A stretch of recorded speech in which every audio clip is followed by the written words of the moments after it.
Assalamualaikum warahmatullahi wabarakatuh. Bismillahirrahmanirrahim. Nahmaduka ya ghafuru ya syakuru. Mashalli wa sallim barik ala sayyidina maulana Muhammadin wa ala alihi wa sahbihi asma'in nama ba'du. Semua ulama itu ijma kalau riba itu haram. Lah riba itu apa? Mengambil kadar lebih dari uang pokok. Tapi semua sistem keuangan dunia meskipun itu di negara Islam yang jenenge bank rumus dasar itu suku bunga. Lah makanya kayak sama tak ceritani. Hukumnya bank mulai NU lahir 26 sampai NU wis tuwek saiki 2000 pinten? Tiap muktamar mesti ana sing takok. Yo tetep dijawab khilaf. Senengane muni telu ra oleh. Mulai dhisik yo telu. Suwe tambah papat. Biasane mainstream pertama riba mesti haram. Wis suwe nek riba wis napa? Haram. Tapi nek takok, "Lah bank itu termasuk riba apa ndak?" Urung mesti haram. Pokoke munine riba itu haram. Kalau ceritani nggih. Karena kiai-kiai yang meyakini riba haram itu betul. Kalau riba haram itu betul. Tapi kalau yang meyakini bank itu riba itu tidak mesti benar. Bank loh. Karena begini, dulu ekstrim-ekstrimnya kiai tenggene Indonesia termasuk Kiai Rehan Kudus. Termasuk guru-guru saya ekstrim. Ini kemauan sempat fatwa khusus bank negara itu boleh. Masih bilang gitu. Lihat di keputusan-keputusan gitu.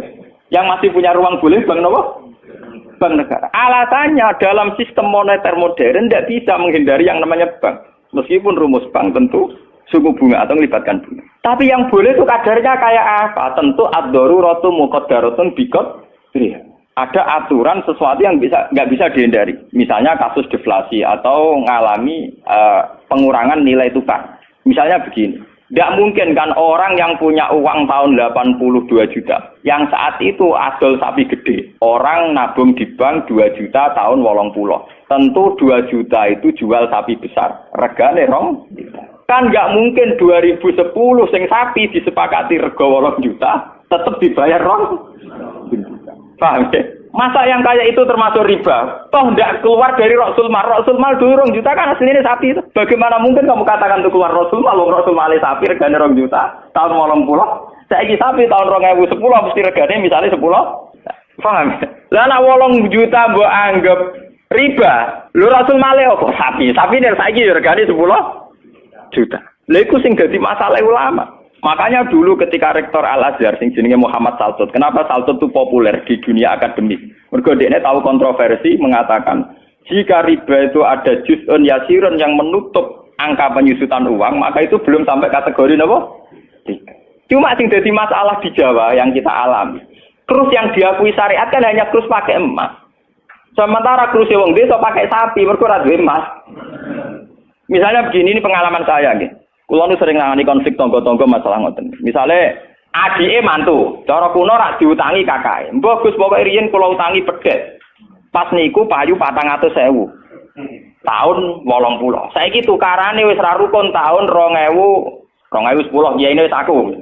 Mbah Gus pokoke riyen kula utangi sapi pedhet. Lah iya dhisik mau 400.000 saiki tak atur 400.000 dari sing utang oleh dolim. Anak saya udah kita pitik telur.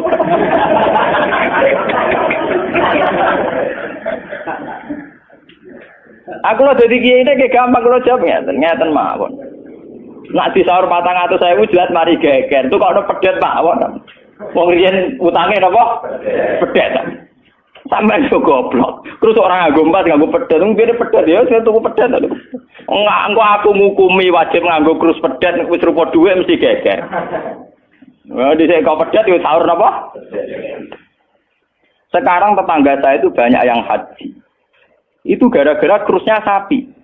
Dulu mbah saya itu namanya Mbah Sidik. Itu haji ku entek sapi 16. Sekarang itu wong-wong darani haji ku murah.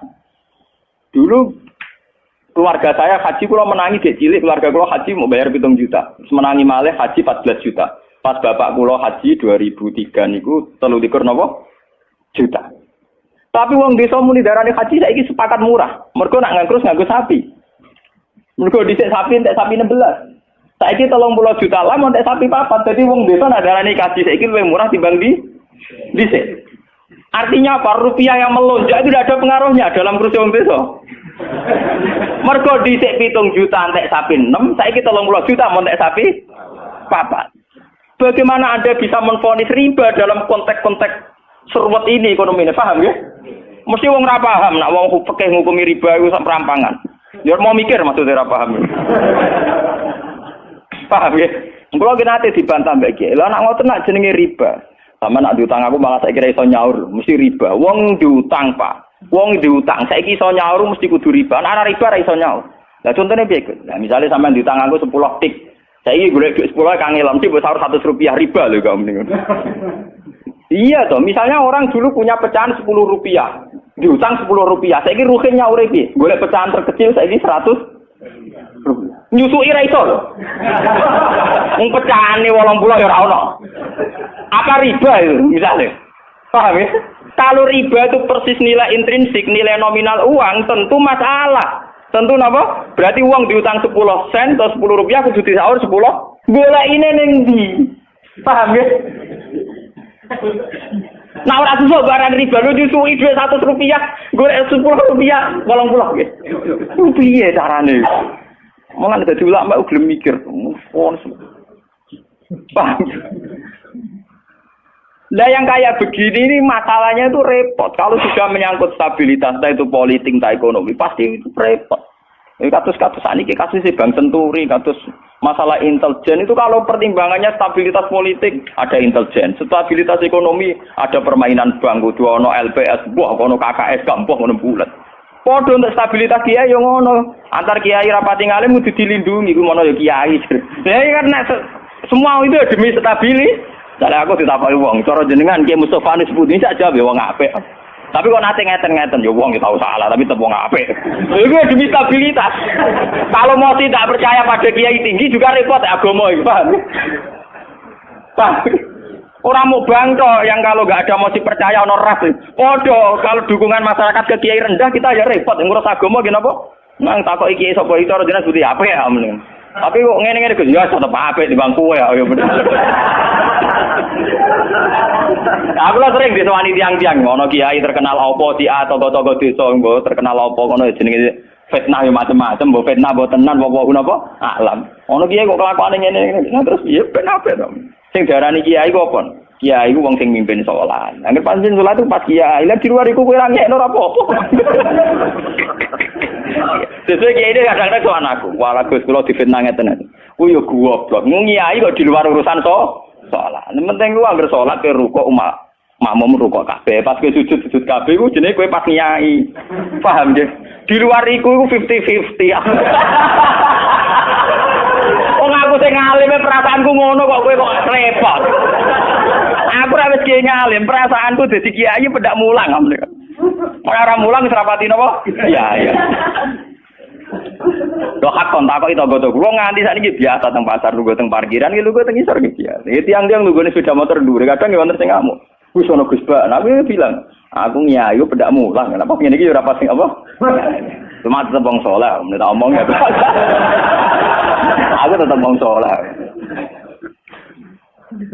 Lalu kula ulama paling ora tau tersinggung. Mboten ate kula tersinggung, sale rukun tak kontan urut mboten tersinggung. Dia biasa mah. Ya nurut itu artinya jadi akal. Jadi pertimbangan. Ya apik jadi akal lah kudune seneng di santri jadi duwe akal. Kadang kita ini berlebihan, ngongkon wong liya juga taat di luar konteks urusan agama. Kadang kita nyuruh orang itu kan hadzun nafsi. Misalnya aku jadi kiai di rumah mewah, tentu kepengen ono pot sing indah, ono bunga sing indah. Ngongkon santri wajib nurut. Itu kan aku nafsu. Saat aku kepengen di bunga yang indah, di taman indah kan nafsu. Kenapa instruksinya pakai lembaga kekiainan? Paham ya? Oh, itu kan kriminal, apa? Paham ya? Kecuali misalnya Rohen ngaji ngantuk, anggap kriminal bener dalam konteks agama kok itu kriminal. Paham ya? Tapi nak Rohen tak konoto tamanku dia ngantuk itu sah, karena saya sendiri ketika kepengen taman itu ono hadzun nafsi. Itu harus dibedakan. Lane kanca tanggaku sing kiai lha ya kowe kiai sakjane bedak salat ae. Iki kowe pas kiai. Tapi kaya nak rukuk jek anut rukuk gitu sih apik. Tangga-tanggane wong salat itu apik prei gara-gara kecewa apa? Ya tak omongi masyarakat tak omong. Nak ben prei yo prei wae. Dari awal salat itu ku sunat. Ora usah maksa salat itu tambah gremeng dari awal salat itu apa? Kena ora percaya tak baduri ra salat itu. Mau aku nganti saya biasa ra salat itu. Gua biasa dengan nganti sani ra salat iki tok biasa. Ini biasa mawon dulu. Ya tapi kan jadi keramat gitu wong barang aja. Ya biasa wong gitu. Artinya bukan apa-apa ya. Mbok ya agama itu tidak usah segere. Kon sunat ben tetep napa? Sunat. Terus kok ada dua ora atau surat subuh nek salat. Wong bakar nek keragat. Ora tau subuh nek salat wong. Penak. Subuh wajib ora tau pas napa? Paham. Maka dan itu yang dipakai ulama-ulama dulu kayak Khulafaur Rasyidin pakai itu. Kalau perintahnya itu pribadi, mereka dari awal tidak mewajibkan. Sehingga mereka tidak punya masalah yang serius. Kalau baru atas nama agama benar-benar wajib toh. Sekarang tuh kan rancu. Nak ngono arwe, nak ngono santri kriminal kabeh. Misalnya wong lunga, misalnya kiye lunga kudu mobil sumban, kudu wis rosi kudu. Itu kan bagaimanapun ada khazun nafsi. Ya kita ngongkon santri ya ngongkon, ben mobil ubah resi. Tapi kita tahu kalau itu pada unsur khazun nafsi. Nak rodok ngantuk sithik-sithik mbek anggap yo keben. Paham ya? Kecuali kita ngongkon salat, mbek anggap kita marahi yang suan pangeran jangan. Harus kita bedakan mana perintah kita yang masih berbau nafsu, yang mana benar-benar orisinil faktor agama. Faktor apa? Agama. Dan itu yang dipraktikkan Rasulullah. In udhiya ya'fu wa la yu'aqib wa in khusima yasmut wa la yujah. Nabi kalau disakiti secara pribadi mudah dia memaafkan. Beliau mudah memaafkan. Tapi wa idza du'a haqqullah, kalau haqqullah yang sudah diterlantarkan itu beliau baru tersinggung. Nah, sekarang kan sudah campur aduk. Hadun nafsi juga lembaga-lembaga apa? Maka Pak Kandani kudu nurut. Partaiku. Ya PKB atau P3. Kalau PDIP mbah. Jangan dia kok PDIP, guys. Kalau PNS tak perjuangan. Lalu mulai dia kata ini partai apa bagus? Kalau PDIP tapi PNS tak. Nah bagus dia perjuangan. Ini orang murid kudu apa? Perjuangan. Nak melihat PDIP golongan karya. Kau ngalim kudu sering berkarya. Mohon kula terusaken nggih. Ya niki sing termasuk antike Dawe Senawi Banten. Wa idon anna a'malal umara wa sa'atin mauqufatun ala fatawal ulama. Nggih sing sederenge ayat. Harusnya kebijakan-kebijakan penguasa atau raja itu mauqufatun ala fatawal ulama, ala fatawid ulama, fatwa-fatawi. Raja atau penguasa itu kalau punya keputusan itu harus ikut pada garisnya ulama. Nah, kalau bolak-balik matur. Sekarang yang merupakan garis ulama dalam konteks bernegara itu apa? Ini kalau ngomong sensitif ya. Yang kaitannya ulama dengan negara dalam konteks negara yang kayak Bhinneka Tunggal Ika itu apa? Itu pancen repot. Misalnya begini. Kita punya Ambon, punya Maluku, kita punya NTT. Ketika dipaksakan dulu piagam Jakarta yang memaksakan syariat Islam, tentu mereka akan menantang keluar dari Indonesia, NTT dan apa? Ambon, Irian Jaya misalnya. Yang kayak begitu itu tidak fatwanya ulama, itu sudah masalah bernegara. Mari kalau nanti tanggal kiai-kiai cara jenengan sebutikus, misalnya Indonesia memaksakan penerapan syariat Islam. Syariat Islam yang mana? Kalau syariat Islam formal, mungkin kita akan mengatakan sebaiknya diterapkan syariat Islam.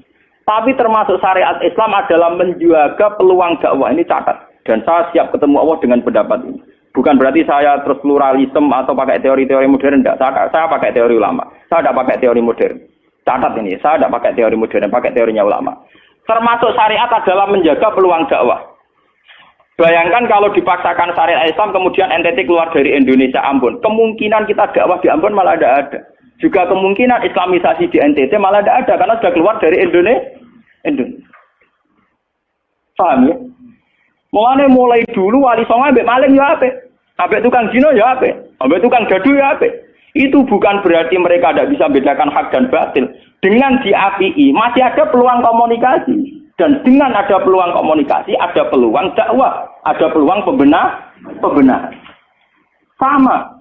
Dengan utuhnya NKRI NTT bagian dari Indonesia, saya iso Kiai Rapayu kok rugen buak rono NTT. Ben dadi kiai. Ya. Lho kanca kula nek pondok dhisik ra kanggo ini Irian Jaya kiai provinsi lah. Wingi sowan kula ngajak pangdam kula. Ya Allah Gus kula munggo ning sarang Kiai RT ora payu ning kono Kiai provinsi. Lho niku sowan kula niku sowan numpak sahabat bareng sinten? Pangdam. Sakniki mun gawe yayasan nggih sekolah tinggi lah. Jadi rektor saya gitu. Wadah buta huruf ora roh. Wong sak urip-uripe ngaji mbek kula roh tenan bodorane roh tenan. Saya bakatane mbek napa? Pangdam. Mergo ketika ada kerusuhan di sana, mesti tokoh agama diundang Pangdam. Dan ini termasuk mewakili tokoh lah provinsi levelnya napa?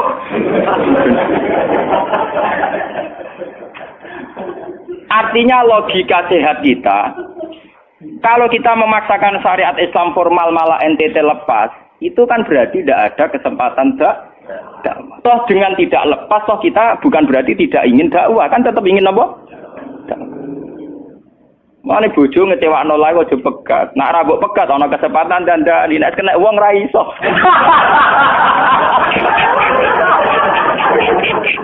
Tapi tak takdir ra ya sama. Semua sejarah Wali Songo itu sama orang nakal kan ndak apa-apa. Sampeyan delok biografi Ki Khudori Tegalrejo, dhisik terkenal yo kancanan bajingan. Bajingane tunduk mergo sungkan ramae. Tang Rembang ana jenenge Ki Sahid, wonge ganteng Ki Toreko. Niku wonten bajingan tobat mergo kula nu sungkan bebas Sahid. Mboten nate duka mek kula, ger ketemu kula nggih senyum. Niku sungkan senyume nganti tobat. Artinya apa? Saat kita ekstrim atas nama hak dan batil malah lari. Toh teori itu ya diakui Quran walaupun tafazzan ghalidul qalbi lan faddu min hauli. Toh teori itu juga tidak jauh-jauh dari aturan Islam. Meskipun kita juga punya teori yang lain, karena ini tidak selamanya berjalan lancar. Kadang gue kancanan non akal ya belok akal tenan. Kancanan non ya katut tenan. Selingkuh tenan. Sebab itu ya ben kalau FPI ya keben ekstrem ya keben. Nyatanya pribumisasi kadang ya katut tenan. Wong Gus kancanan nakal kadang tinakali ora anut Gus, kadang Gus katut sing nakal. Malah jadi rocker. Dari sisi pertama dakwah dibeli Gus sing melok nyanyi. Ora kok sing grup band melok wiridan malah. Artinya kan metode apapun kan enggak semuanya jalan lancar, tapi kita atas nama manhaj, metode, kita seluas mungkin punya wacana nggih, terus kita punya banyak pilihan. Ini disebut ikhtilaful a'immah tetap nomor rahmah. Makanya yang kamu maksud dengan syariat Islam itu apa? Kalau sering bilang yaitu misalnya ditetapkan undang-undang gini. Setiap syariat Islam kenapa kita ngemis ke negara, nunggu diundangkan? Kapan kita mandiri sebagai ulama kalau setiap syariat Islam nunggu diundang? Sebelum diundangkan negara, kita sama ulama selalu dakwah ilallah. Misalnya sebelum ada badan narkoba, urip-uripe kiai mesti anti narkoba. Sebelum ada undang-undang misalnya tentang kawin, perkawinan, urip-uripe kiai nak kawin mesti goleki wali. Nah ana tanggane kawin digoleki syahid, goleki napa? Wali. Kenapa setiap syariat Islam kita ngemis ke negara? Dulu ketika bubaran Ahmadiyah juga kita ngemis ke negara. Tanpa itu pun kita sebagai ulama tetap anti napa? Ahmadiyah. Lah nek saiki misalnya tokoh Ahmadiyah kalau menarik di bangku kowe, lah saiki kowe lomonti mbek kiai kono. Kowe kali-kali nyalahno awake dhewe barang. Ngono nang kalah lomo ngono ae. Bagaimana mungkin kita dakwah nek kiai sunni medhit, kiai non sunni loh. Ketika wong lari ning aliran dari aliran apa ses? Engko kan nanti hisab pangeran iku mlayu perkara kowe medhit ora perkara apa-apa, ora lara. Paham ya? Ini masalah. Makanya kalau baleni malih ya. Syariat Islam itu komplit, termasuk aturan hak dan batil tapi juga aturan dakwah. Makanya kalau terima kasih ya, sama ulama-ulama sekarang itu sekarang ada rumus, ada fiqhul ahkam. Fikih yang menentukan hukum ini haram, ini halal, ini mubah, ini khilafil aula. Tapi juga ada fiqhud dakwah. Di mana dalam sebuah proses diperlukan satu toleransi, jenis nama fiqhud dakwah. Dan itu penting kita kaji.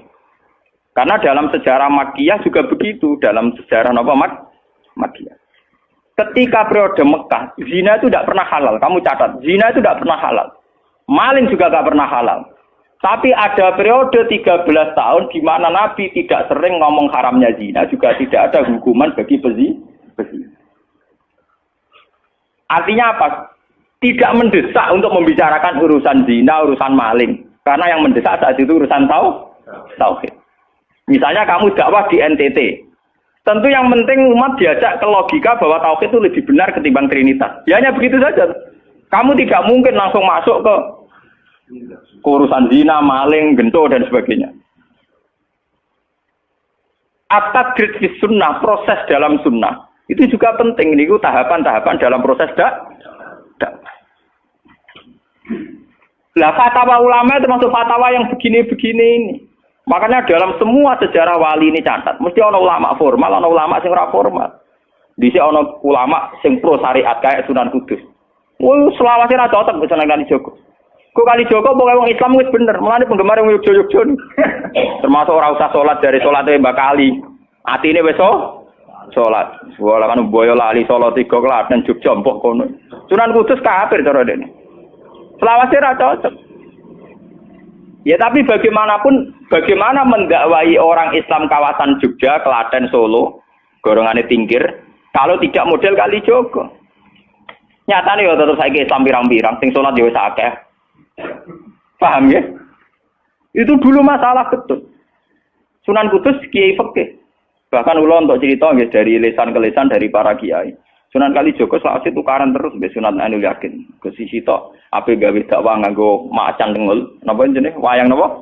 Tengul. Wayang tengul lak bentuke fisik wong, koyo patung. Haram. Goman swara sorotan udziba kok kon ngekek nyawa barang jero kiai kuno kan gitu. Akhirnya tukaran. Kalijogo sadar iku metode efektif. Walhasil akhirnya disuwarno kiai sepuh zaman iku Sunan Kudus, Sunan Ampel, terus ditenoni ya saiki sedengane wayang kulit. Mergo wong gepeng ora urip. Ya tetep ana wayang tapi kulit. Artine iku ya gepeng wae artine kan gak Anak ora urip iku kan ora perlu kon ngekeki nyo, iku setengah-tengah. Lah Sunan Kalijogo muni syahadat kan iku lemah. Munine sekaten. Muni kalimat syahadat lho mah, muni kalimat sodo. Saking jawanisasi napa dene yakin putih ku sunat ya nganggone ireng terus. Kabeh foto wali songo putih kecuali Kalijogo. Dari TKB wonten napa? Kusumo. Yang tangga kula, bapak kula Tuban Kalijogo Tuban.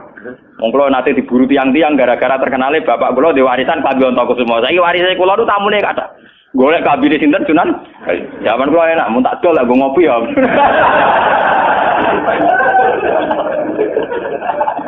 Mau Gus. Barang apik tiba didol kok ngopi. Sing duwe aku terserah kula kan. Oh ngenyek wong tenan wong alim juga bakat ono Kusumo. Payah tenan.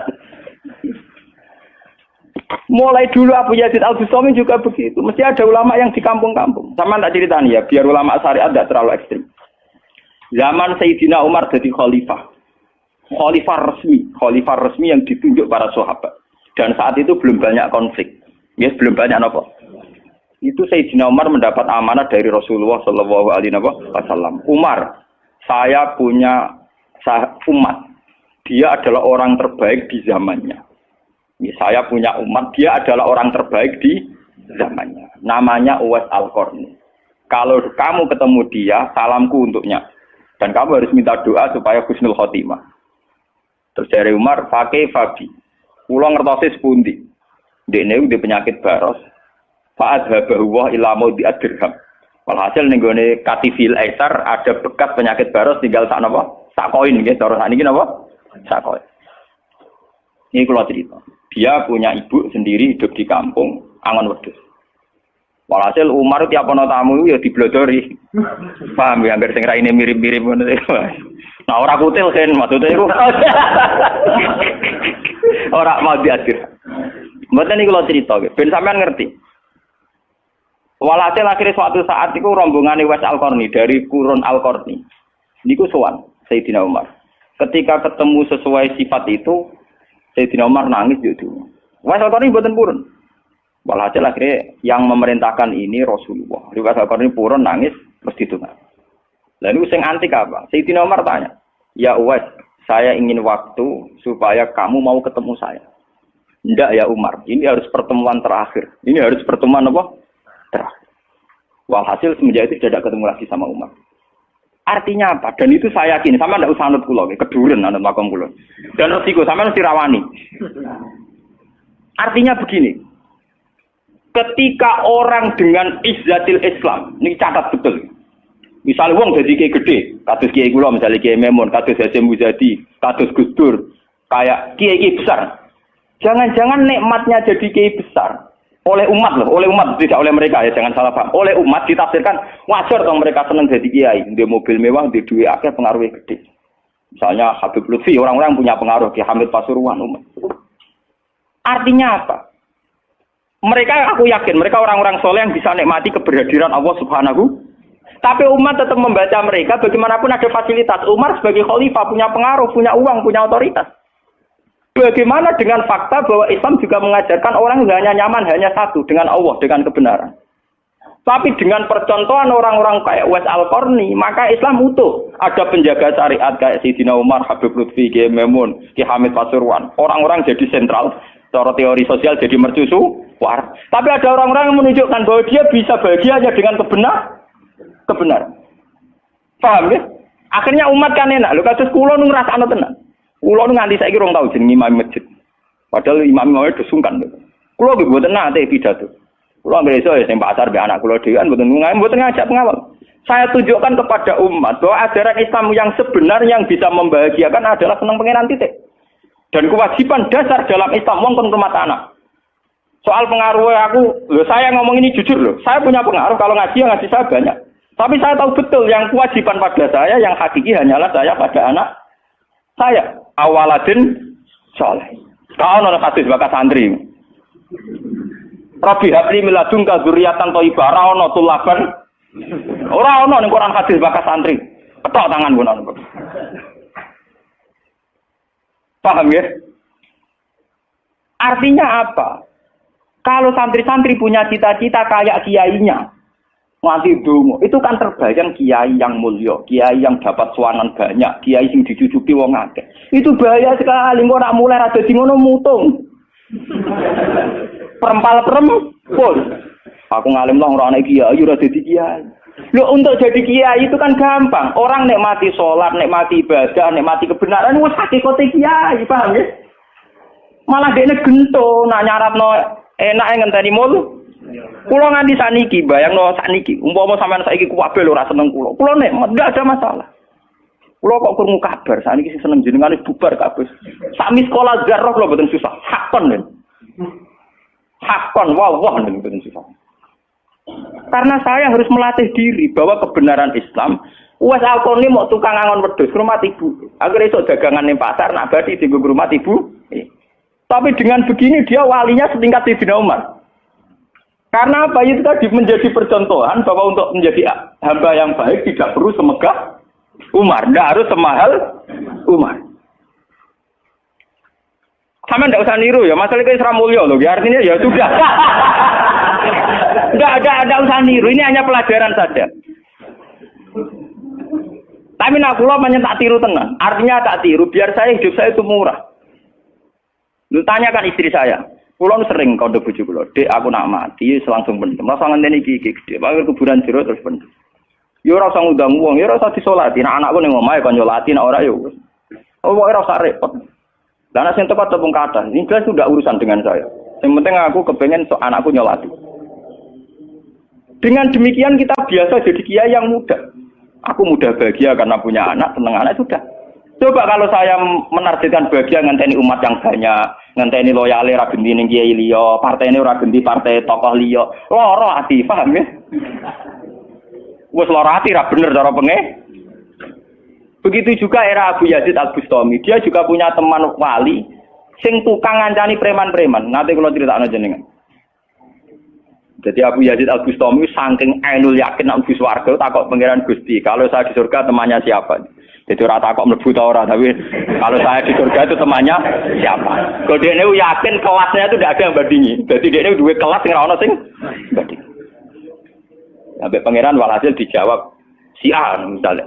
Ya Ruken misalnya. Ruken iku atokan cekak gawe piring Jepang iso ora tau ketunan. Ya preman sithik-sithik nyeraine sik preman terus walhasil terus barang dipethuki pas ning warung wong minum-minuman. Ya dene mboten minum nggih ngombe banyu biasa, banyu putih. Kancane udah minum kabeh. Akhirnya Abu Yazid balik kanan. Jangan-jangan ngipi saya salah. Mosok koncoku ning swarga kok wong ngono iku. Pas sampai balik kanan diceluk, "Ya Abu Yazid, iya betul, saya teman kamu di surga."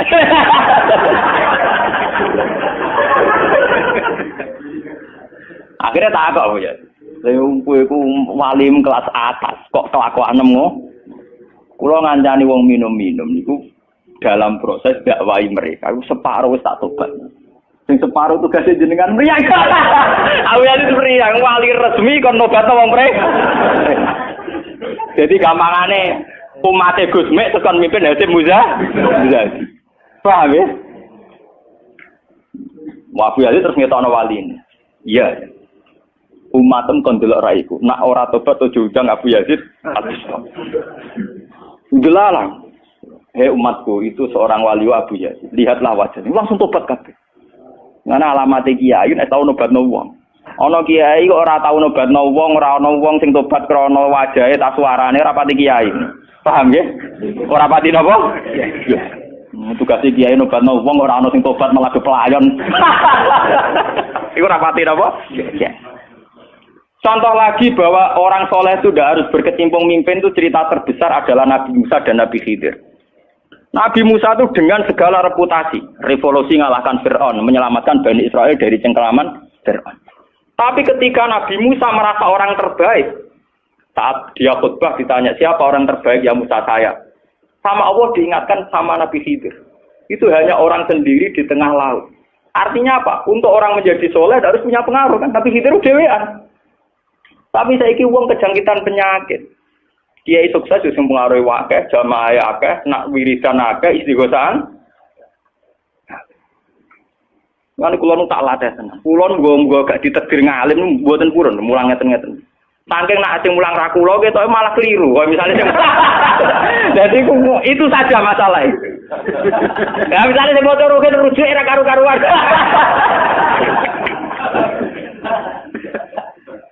Tapi saya tetap menjaga energi ala Uwais Al-Qarni hingga detik ini saya jaga. Biar saya mudah ikhlas. Islam itu gampang. Dengan kita tidak mentargetkan pengaruh, maka mudah syukur. Kulo nu ngrasakno tenan. Wong kulo anggere teng mriki nggih ubal ngebis, didoseki wong kaya wong awam kadang dipisoi tiyang. Cara-carane kowe enak tenan. Artine dia nyaman tenan. Kadang dipisoi wong, kadang macam-macam cara-carane. Nah, kulo teng pasar biasa dipisoi wong nggih biasa. Ya kadang ngertos, sesuai ngerti nek iku putrane bapak. Wonge jes pura kula biasa. Nang kula boten biasa, boten apa-apa. Nggih biasa. Wong kula nate teng saran termasuk kiai. Wong nate ngebis mau dipukuli tiyang mergo ngrasa luwih kiai dibanding. Anak kula teng pondok sarang ngalim ngeten-ngeten. Padahal kula gurune batin. Wah, maten wah. Wah. Saking awam kula, maksudnya karena saya dipil ngajak anak kula ya nggo dadan sitok ngono. Guyon mbek anak kula wis wong awam cekek. Situ bukan apa-apa, bukan saya apa-apa. Untuk menjaga energi. Bahwa khazanah Islam itu ada tokoh formal kayak Sayyidina Umar, Nabi Musa, kayak Kiai Memun, Habib Lutfi, ya siapa? Kalau di sini mungkin ngatus Kiai Nawawi, banyak Kiai. Enggak apa-apa, itu harus kita jaga, kita hormati. Terus Mbak Nawawi, Mbak Munawir, Mbak Arwani kita hormati. Tapi jangan lupa Kiai Humul ini juga menjaga stabilitas agama. Dan itu di Wali Songo dicontohkan anane Sunan Muryo. Sunan Muryo itu satu-satunya sunan yang mau kumpul uang. Memilih kuburan yang dhuwur gunung angel ra karuan. Artinya kita ini harus kaya sekali dengan khazanah-khazanah perilakunya para orang-orang Tapi kenapa kamu milih soleh-soleh yang duwe akeh? Jangan-jangan kowe wis kriminal, paham? Wong aku sing alim ora milih soleh sing ngono kok ora ngalim kok milih soleh sing duwe akeh pengaruhe. Lan kula nu sakniki nu sumpeng ten. Urip kula wis final. Kula nganggep urip kula pun final. Lan dari bojo kula nu tidak kula mati. Kula nu nganggep urip kula final. Artinya saya itu sudah nganggep Islam itu final. Umpama aku Islam itu kelebihannya kan gitu. Umpama dhewean ya nyaman, kumpul wong ya nyaman, tengah-tengah ya napa? Nyaman. Mulane dari Hikam ketika mendidik Humul. Bagaimana saya butuh orang saat saya lahir juga sendiri. Engko aku ketemu pangeran dihisab ya sendiri. Engko ning jero kuburan ya Aku tanggung jawab ning arep pangeran sendiri. Engko aku dipendem ya sendiri. Aku pas lahir ya sendiri. Aku pas mati ya rohku dicabut ya sendiri. Engko aku butuh wong lha apa? Tapi sekarang manusia semenjak ada teori ilmu sosial itu kulino didikte betapa pentingnya pengaruh relasi jaringan. Wah, teori bulat kok mbok not. Paham ya? Pembulatan teori ngono apa?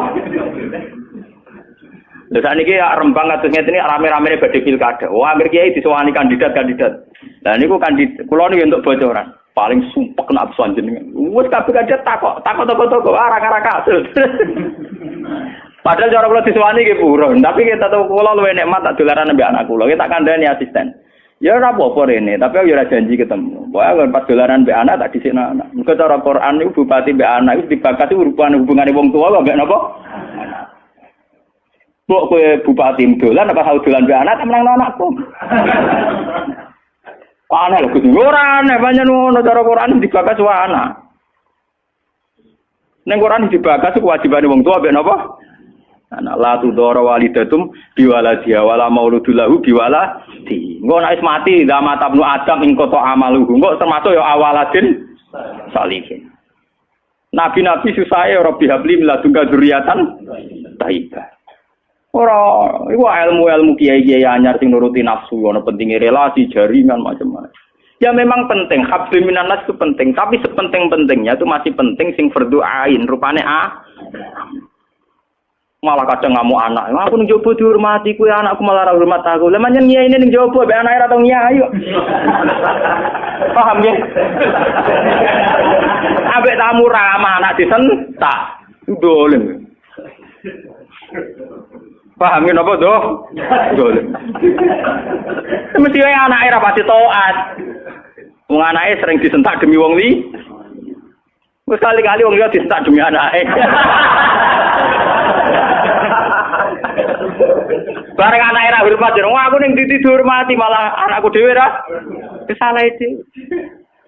Lho kula nganti sakniki sore anak kula tak jak piye nganti sakniki. Bukan apa-apa kula. Kula kepengin niru tradisi wong saleh-saleh dhisik.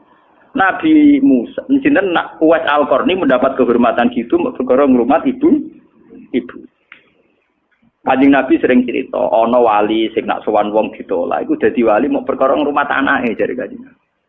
Mane ngendikane Kanjeng Nabi ana wong kerja ning pasar adol kayu kok mulai nggo nafkah ya anake bojone iku hakon ala Allah untuk mencintai dia. Dan ternyata kewaliane Uwais Al-Qarni sing model humul, model tertutup setingkat kewaliane Sayyidina Umar. Nabi Khidir sing tanpa pengaruh muamen wiridan ning pinggir laut dianggap setara mbek Nabi Musa sing tahu revolusi, tahu de prestasi ngusir Firaun, nenggelamno nyatane derajate dipadakno Nabi. Artinya begini loh, jangan-jangan kita mengidolakan ulama besar itu bukan karena keulamaannya alimnya ndak, tapi karena kebesaran.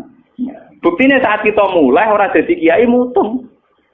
Padahal untuk jadi kiai itu gampang. Kowe nek ijek salat subuh, ora selingkuh, ora domino, ora togel iku ya kiai.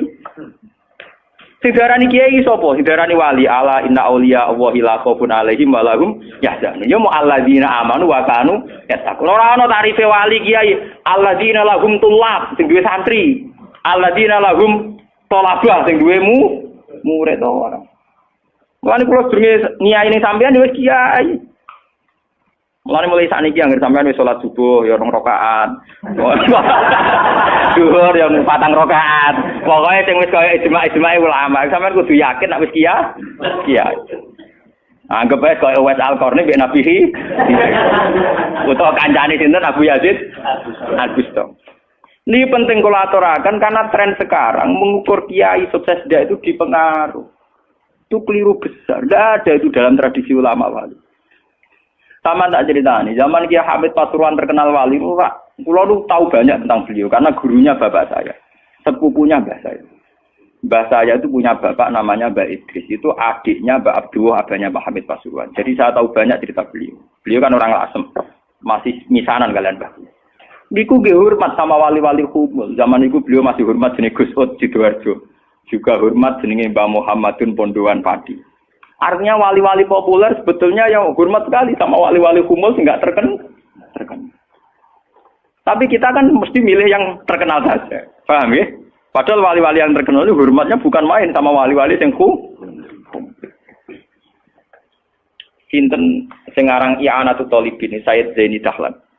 Niku gurune sing aran sinten Gurune sing aran ya Anatul Talibin. Anatul Talibin dikarang Sayyid Abi Bakar sinten Syato. Niku muridé Sayyid Zaini Tahlan. Nggih, muridé sinten? Sayyid Zaini. Iku dhe kanca wali ning pasar Bakul Keramik. Iku angger Jumat ditiliki. Ya guyon. Suwe-suwe santrine gak trimo. Santri kaya Mustofa ora gak trimo. Wong alime ngono kok dijak guyon mbek bakul napa? Keramik. Moga Jumat ditiliki. Sayyid Zaini sing rono. Dhewe takok. Wong ngoten jangan tidak itu. Iku kancaku wae. Wong sing ilmu banding aku ya wong iku. Mikir murid. Lah iku Jumat berikutnya ditiliki meneh wis ra ono. Mbok sempat misoi Said Zaini. Kowe nyianati aku. Itu ketika ada orang lagi. Imam Syafi'i ngoten. Imam Syafi'i itu orang alim kaliber. Dia itu kalau ijtihad hukum kok belum dikomunikasikan dengan Saiban Ar-Ra'i itu belum mantap. Imam Syafi'i itu mujtahid hukum, tapi kalau dia ragu, itu ngenteni kancane jenis Saiban Ar-Ra'i itu kang angon wedhus ning desa. Woi nek dikomunikasekno niku mantep. Dan itu mungkin setiap zaman mesti mungkin. Lah kula nu ngalami. Kula kan sering teng pasar. Ana mobil mau mandep. Ya hormati kula nggih biasa pakai hukum. Lah cara wong sira ro nek kula numpak dokar, cara ora ro kan wong numpak dokar dihormati wong numpak mobil. Tapi perasaane numpak mobil kan ngakoni kula wong alim. Kula nu nate badhe teng Pertelon iki kisah nyata. Nggih teng Pertelon badhe bugal ngenteni mobil. Ya ana sing roh nak kula, Gus ana sing ra roh walhasil. Wonten mobil iki kiai gedhe mandek wonten kula. Mboten sareng kula, Gus. Ya wong jangkat. Itu mungkin dan itu menjaga peradaban sehingga yang besar tidak angkuh mergo ana kiai-kiai sing humul. Cuma kula niku humule rapati sukses. Mari sing muncul-muncul niku mari ra jelas sing bareng. Itu bagus itu untuk menjaga energi syukur biar orang itu syukur jadi kiai tidak gantung pengaruhnya banyak, nggak gantung punya santri banyak, tapi nyaman jadi kiai karena ngugemi kebenaran, meyakini apa? Kebenaran. Dan itu penting kalau aturaken. Lalu kula nganti sakniki kepengin ngoten. Cuma ora sukses. Artinya kayak kula nanti ditetir tebih murid. Jadi pengaruh dulu Mas kula mbek tamu ya rapati hormat. Kula mbek wong nggih rada angel petuane. Tapi untuk takdir kayak kata kula untuk takdir sebenarnya itu tidak pilihan saya, artinya tidak pilihan. Tapi ini perlu kula aturaken biar khazanah Islam sing teng NTT teng Ambon itu masih. Kula nate diceritani Kiai Memun. Zaman Khalifah Harun Ar-Rasyid niku setiap begundal dibuat teng fak-fak, teng Irian apa?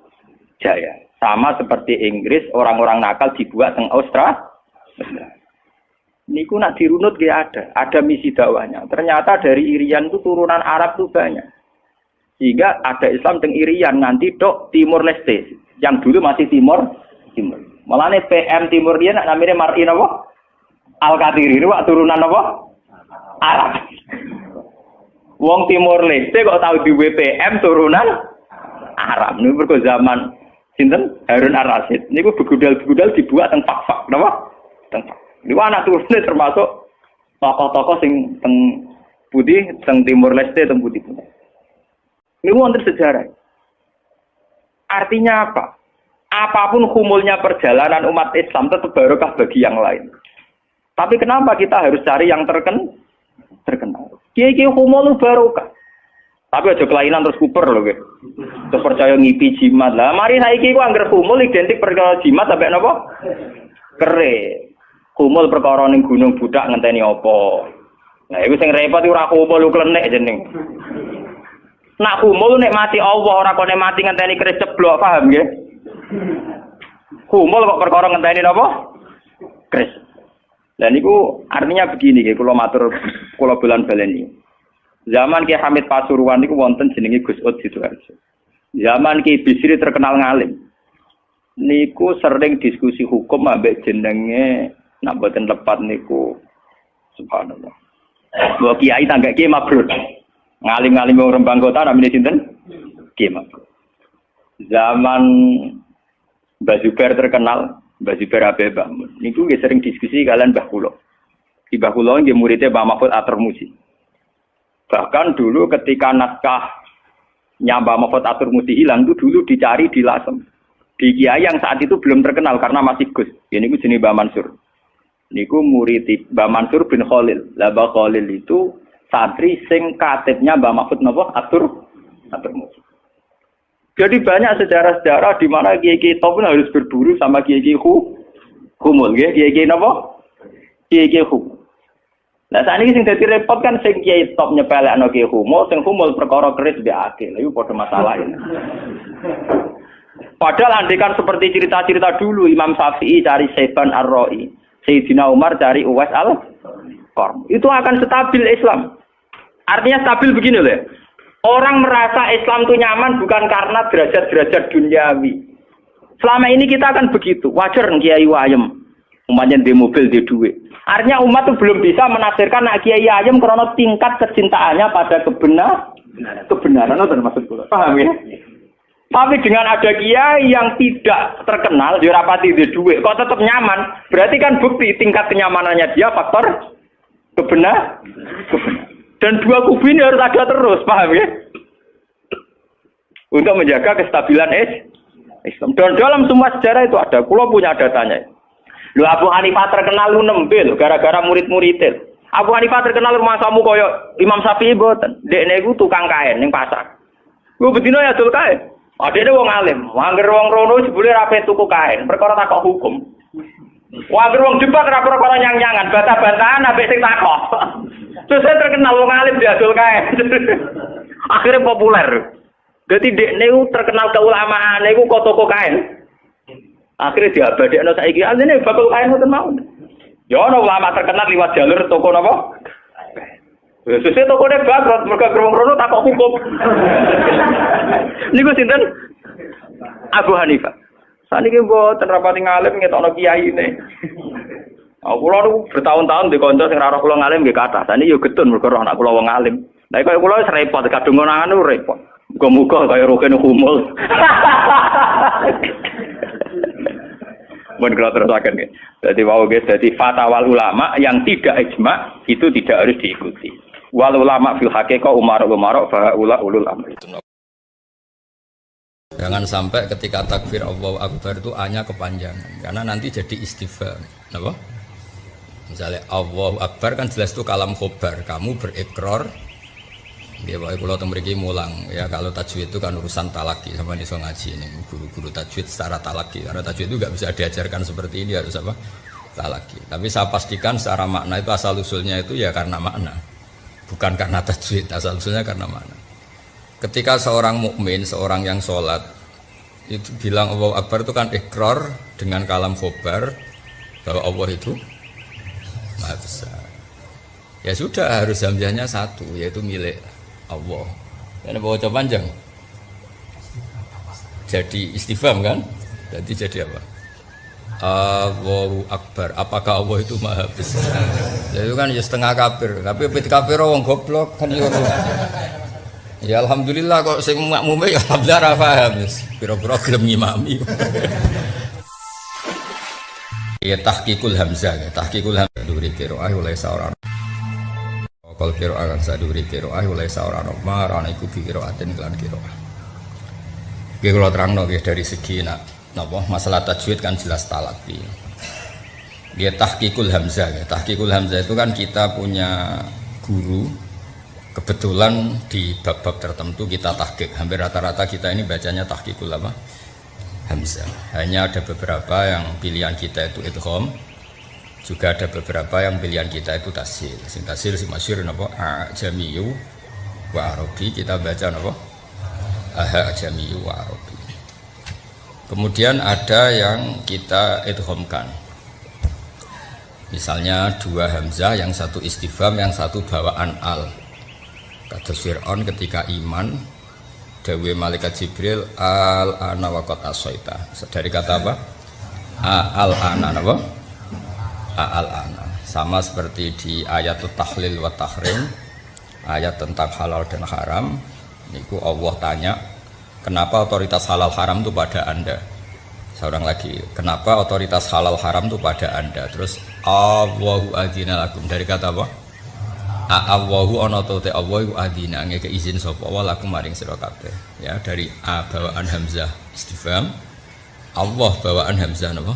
Al atau hamzahnya lafaz Allah. Akhirnya diidgham jadi apa?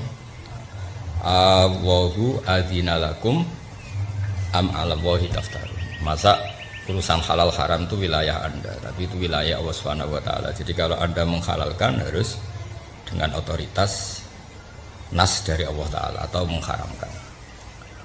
Nah, sehingga jenengan ngaji Jalalain itu agar ada dua hamzah mesti komentari Jalalain itu bitahqiqil hamzatain. Paham ya, wa idkhali alifin bainahuma, terus wa tahqiq wa tasil. Maksudnya ngoten. Jadi kalau tahqiq ya memang semuanya tetap dibaca apa? Hamzah. Nak dibaca tasil ya kayak a jamiyun jadi apa? A jamiyun. Dan seterusnya. Nah, kita harus bersyukur di masyarakat goblok ya alhamdulillah tenan. Alhamdulillah ngeten nggih, ketika ana wong maca keliru iku delalah wong ya ora mikir nek iku diakibat salah. Ya, misalnya wong maca alhamdulillah kan berarti maknane apa ta puji kulillah kan iso setengah kafir. Iki baru kaya ora paham wis dianggap wong keselek ngono. Jadi ora paham ku penting, mulane pokoke nek sing biasa goblok wis tetep goblok kae. Ngoten wonten barokah piyambak napa? Ana barokah napa? Piyambak. Sing biasa pinter ya pinter ae, engko nek pikun ya goblok meneh. Ya ben tawadhu. Apa? Ben tawadhu. Dan misalnya kados ngeten sing muin keras, ya Fathul Muin sing aran muin, aku keras betul. Jangan sampai ketika takbir Allahu Akbar itu hanya kepanjangan, karena nanti jadi istifham. Napa? Misalnya Allahu Akbar kan jelas itu kalam khobar, kamu berikrar. Dia baik kalau mriki mulang ya, kalau tajwid itu kan urusan talaki, sama iso ngaji ini guru-guru tajwid secara talaki, karena tajwid itu enggak bisa diajarkan seperti ini, harus apa? Talaki. Tapi saya pastikan secara makna itu asal usulnya itu ya karena makna. Bukan karena tajwid, asal usulnya karena makna. Ketika seorang mukmin, seorang yang sholat itu bilang Allahu Akbar itu kan ikrar dengan kalam khobar bahwa Allah itu Maha Besar. Ya sudah, harus hamzahnya satu, yaitu milik Allah. Ini bawa coba panjang. Jadi istifham kan? Jadi apa? Allahu Akbar. Apakah Allah itu Maha Besar? Jadi kan ya setengah kafir. Tapi ketika kafir orang goblok kan ya. Ya alhamdulillah kok sing makmume ya alhamdulillah ra paham wis. Pira-pira gelem ngimami. Dadi ngene kiye alim wis ra. Kiye alim wis bingung kabeh wis. Kula nu sering jagongan kandhani kiye alim. Diloroi terus dadine ku mutung. Alhamdulillah diloroi ku mutung dibarno kok goblok terus. Tapi buat salah nong dia nih orang niat ngono, dia nih mencari takoki makna kabar pi Allah Maha Besar. Saiki makna terserah sing krungu apa sing ngomong. Yo ora sing ngomong ora. Makna lho terserah sing ngomong ta sing krungu.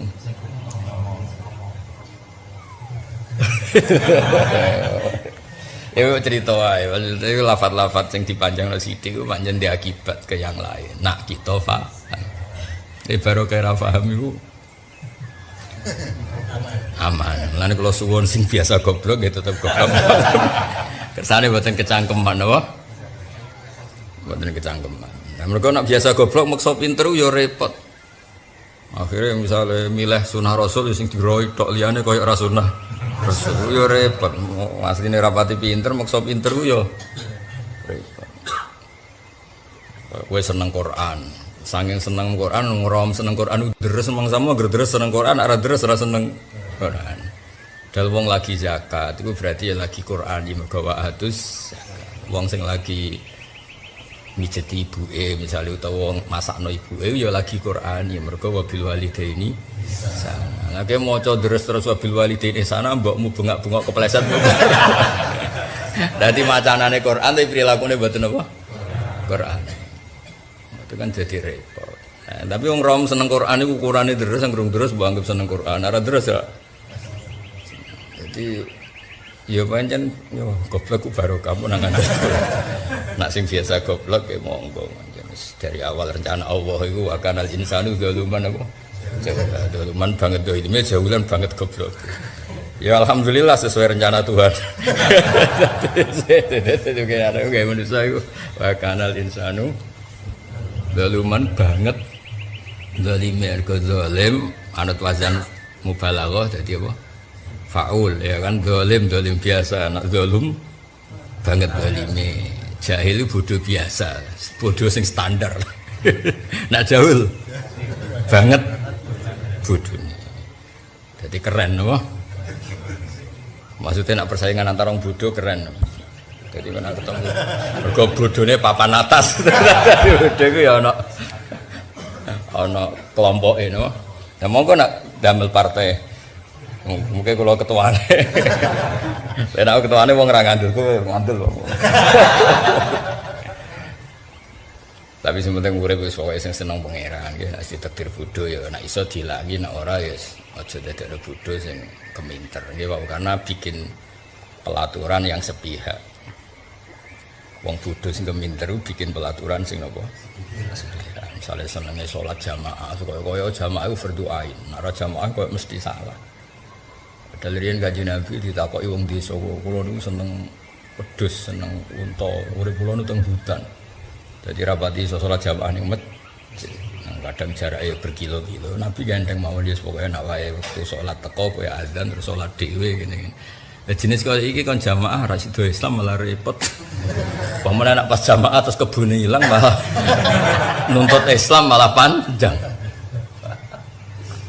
Duit kas masjid digo bayari wedhus ilang. Gara-gara jamaah wedhus ya. Ilang ya sebarno ngono isane ngono no. Kok ya ana sing sregep ngimami, mergo ketua takmir utawa lagi pengurus masjid. Sekali di PHK ya mutuh. Pancen sregepe jamaah mergo sedang pengurus apa? Masjid. Ora pengurus ya wis dangtek no. Ya ana sing ora ngajar. Dhuwur sing ngimami iki, asar sing ngimami iki bareng aku jamaah dhuwur dalem imam asar ra cocok. Ya wong akeh no. Ya wong akeh. Ya macam-macam. Nah, tapi kalau pastikan kadang-kadang bodoh ku ya ana hikmahe wae. Wong Allahu Akbar didawakno ya ora ono sing komplain. Sing komplain nak muin mergo wong pinter. Mulane jare sing kiye-kiye Jawa nak maca muin ono-ono wae sing aran muin. Wong Jawa ku ora ngefek ngono. Wong Jawa dikandani Allah apa? Allahu Akbar. Kan gak ngefek to. Duka nak wong kudus ora roh. Sing misale ning desa-desa ngefek gak. Mboten. Santai ya. Ya pancen ora ana salah. Sing maca ya ora ana salah, sing ngrungokno ya ora salah. Dadi alhamdulillah padha. Kadang kula gitu protes dia. Gus bodho kok alhamdulillah. Lah alhamdulillah sapa ora lillah. Bocah kok geblek. Ya alhamdulillah selawase ya lillah betul. Bocah kok tauhide jeblok. Gus bodho kok alhamdulillah. Ya alhamdulillah sapa nak gak. Selawase alhamdulillah.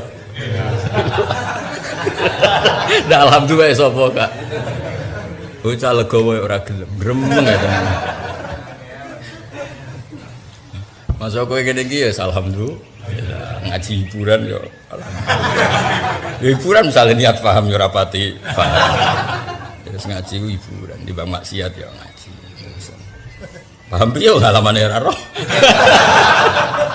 Wis jelas ra paham tak jamin ra paham.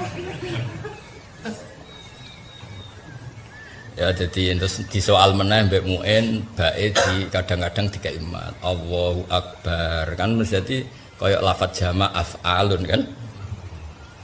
Jadi ada beberapa kesalahan yang alhamdulillah itu masyarakat kita itu ora paham. Gara-gara paham ora ono komplain. Jadi ra perlu rapat masjid mem-PHK imam. Ya nak ning Kudus, ning Rembang, sing ning Sarang daerah-daerah wong alim di PHK ono gentine, ning desa. Di PHK gentine luwih goblok. Utawa di PHK jebule iku wakife wak tanah, bariku masjide disita malah. Jadi kompleks no, asli masyarakat itu kompleks. Repot, sebarno. Penting sholatnya gak ada pengitan, keribetan gitu. Karena memang yuk, lalu diceritani guru-guru teng desa. Kira alumni Sarang nih mulang neng desa. Yo nak mbah tuwa, wis tuwa wong kuno. Sholat tuh ngeten, kedune ngeten. Bareng angger sujud yo kena kedune. Wong kena kedune. Rumangsane dekne ditertibno, mbah nak sujud yo butuke dibuka sithik. Jebule gak buka bathuk, isuke ra salat. Mutok ya. Semenjak aku nek kapok ngloroi. Perkara bathuk wae malah akhire ra salat. Dadi teng desa ku komplain niku rugi ya. Mergo akibate fatal. Napa akibate iku? Jajal bojo mlora-lora nek ra mulai. Ora ana kamu sing wong wedok diloroi tambah apik ora. Nak nantang minggat iya. Ya nak minggat ra apa-apa nek sing dirafak. Wong omah wae ndekne derajat wae ndekne. Tapi derajat ndekne kaya gus-gus debutan dadi mantune kiai kan ana bunyaine te ora ana kiyaine. Kiyaine sing cantel to. Sing ana kiai sing wedok. Derajat numpang ini ora usah komplain.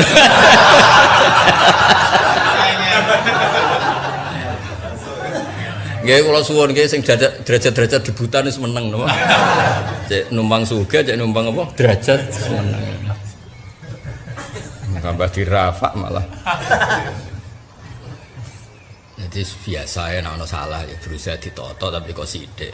Tepak ya balik ora tepak ya wis. Ngajine sewakanal insanu apa? Doluman jauh. Mana doluman banget dolime no.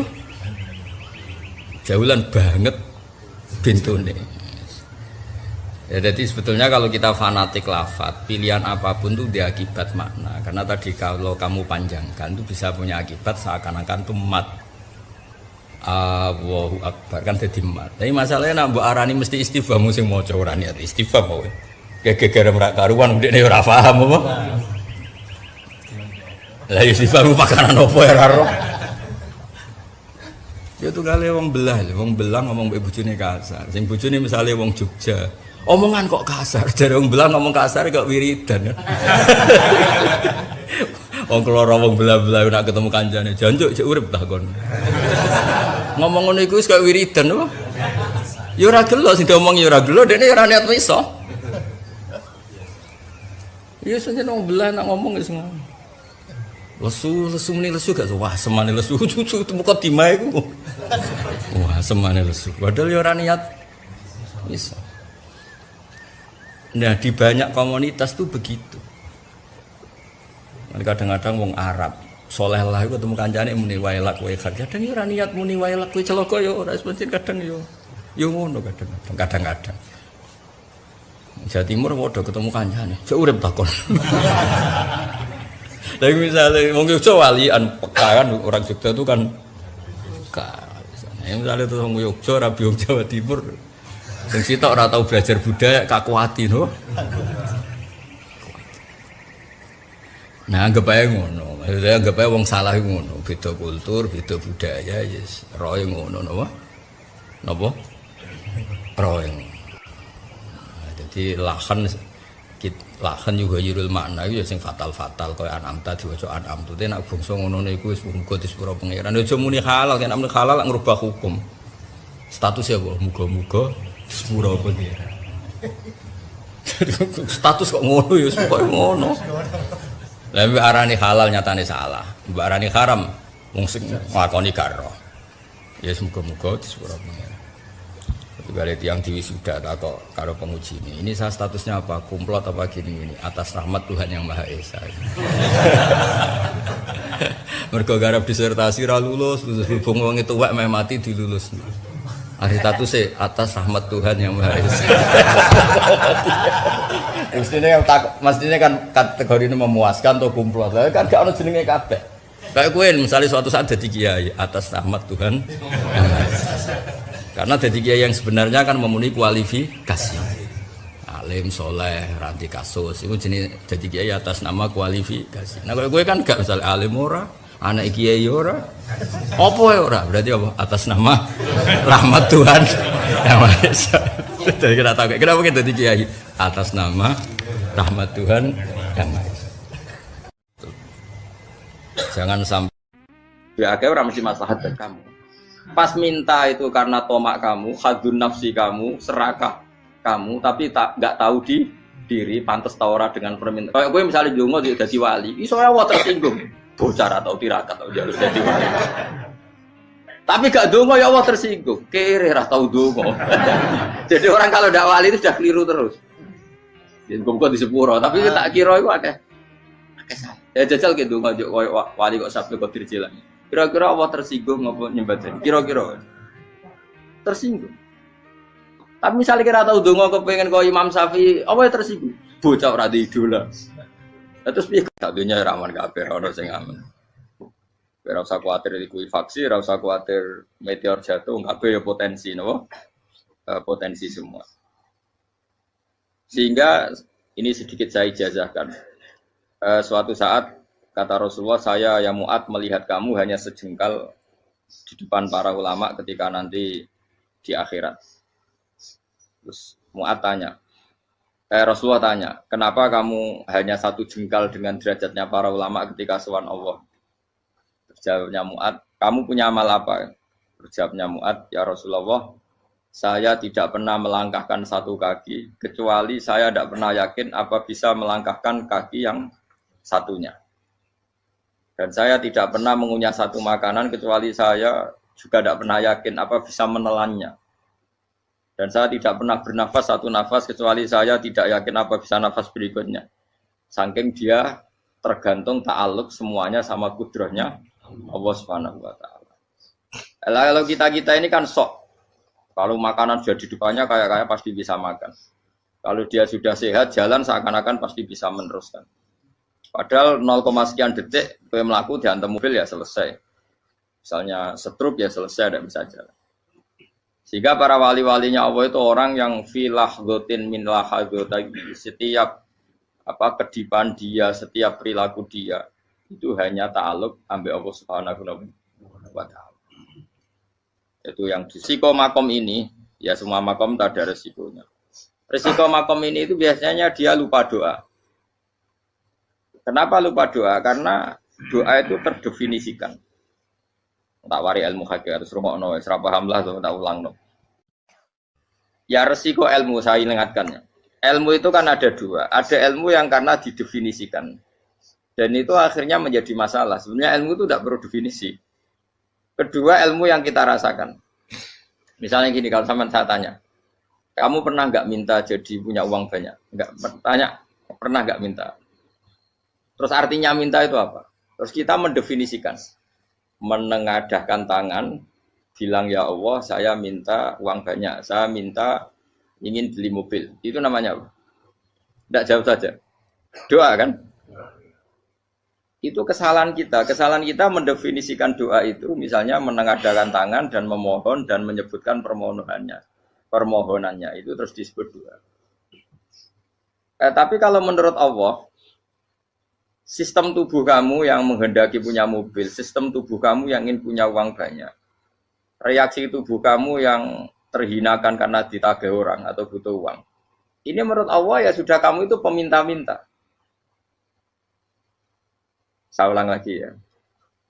Sehingga menurut Allah kamu minta tidak minta ya tetap berstatus peminta, pengemis. Nah, orang-orang yang sudah wusul, meskipun itu kondisional ya, tidak selalu. Itu ya dia pikirannya menengadahkan tangan apa enggak ya sama saja tubuhnya merasa minta. Sehingga dia tidak perlu mengekspresikan minta. Nah, terus orang yang fikih bilang seperti itu sombong, wong kok gak tahu donga. Sebetulnya keliru vonis orang fikih. Bagaimana mungkin dikatakan sombong? Dia reaksi tubuhnya, elemen tubuhnya sebetulnya meminta. Dia tidak berkategori meminta karena ilmu kadung didefinisikan kalau minta itu yang seperti ini. Itu kan lama. Nanti kalau suatu saat Indonesia yang kuasa itu terlalu NU atau terlalu yang tidak NU, lama-lama ada definisi. Misalnya yang dikatakan tahlilan itu apa? Ya bid'ah, Nabi tidak pernah tahlilan. Sahabat tidak pernah nahlilin Nabi. Malah ngaji Nabi jadi tahlil. Mana nih tahlilan jalukno sepuro mayit, ngaji Nabi jalukno sepuro. Sehingga dengan tradisi itu tahlil itu masuk definisi bid'ah. Karena enggak pernah dilakukan sahabat dan para tabi'in. Ya salahnya kamu definisikan. Tapi kalau udah kamu definisikan, sing diarani tahlil ya maca la ilaha illallah. Terus mungkinkah satu bacaan la ilaha illallah dilarang? Wong ra oleh maca kalimat tauhid. Jadi misalnya tahlil iku nafatno kalimat tauhid. Oke tok ora ngara iso dilarang tapi nak tahlil iku mitung dinane mayit kaya budo, sangane kriminal. Enak. Ya sudah seperti itu. Makanya Banyak orang salah itu karena ilmu kadung didefinisikan. Nah, definisi itu sebenarnya tidak mengikat dalam banyak hal. Ini penting saya utarakan. Ya karena seperti itu. Makanya itu masalah-masalah besar antara kita dan firqah-firqah yang lain. Masalah ahli sunnah, terus masalah yang lain-lain. Memang ya sudah seperti itu. Ya saya ulang lagi ya. Hanya ngutip Habib Abdul Haddad. Jadi syair itu sebenarnya ada di Diwanul Haddad. Apa? Diwanul Haddad. Diwanul Haddad itu syair-syair Abdul Haddad. Misalnya kamu lapar. Perut kamu kan mereaksi minta makan. Andaikan kamu itu Tuhan, kan kamu tahu bahwa perut kamu itu minta makan. Tanpa kita bilang, ya Allah saya minta makan, Allah tahu kalau reaksi tubuh kamu minta makan. Sehingga orang yang tidak minta pun asal makomnya makom yang ikror, mengakui kalau dia butuh, ya namanya sudah minta. Tapi fikih kadang mendefinisikan sing darani minta itu misalnya madhep kiblat, terus menengadakan tangan dan sebagainya. Ya sudah kita sebagai orang pengikut ya yang ikuti fikih, yang ikuti tasawuf sebetulnya itu definisi yang sepihak. Sehingga ketika Nabi Ibrahim mau dibakar Namrud, masyhur itu cerita itu. Beberapa hari mungkin bulan-bulan orang disuruh Namrud cari kayu sebanyak-banyaknya. Ketika kayu sudah terkumpul mungkin satu lapangan, Ibrahim mau dibakar. Pegawai Namrud itu bingung caranya mencalok Ibrahim. Mergo saking gedene napa?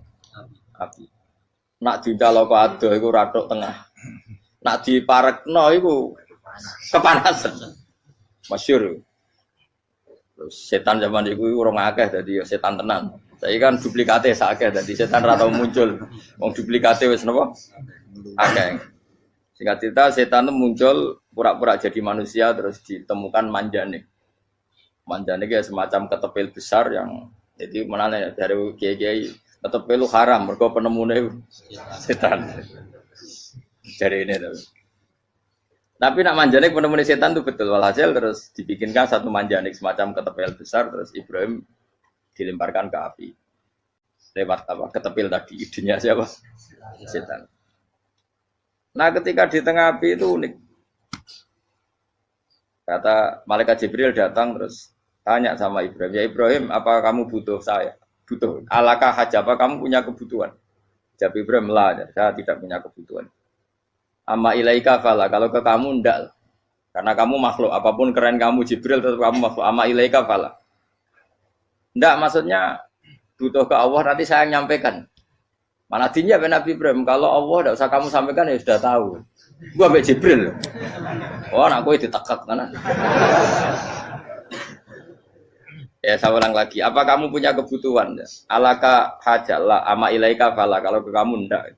Ndak maksudnya butuh ke Allah nanti saya sampaikan.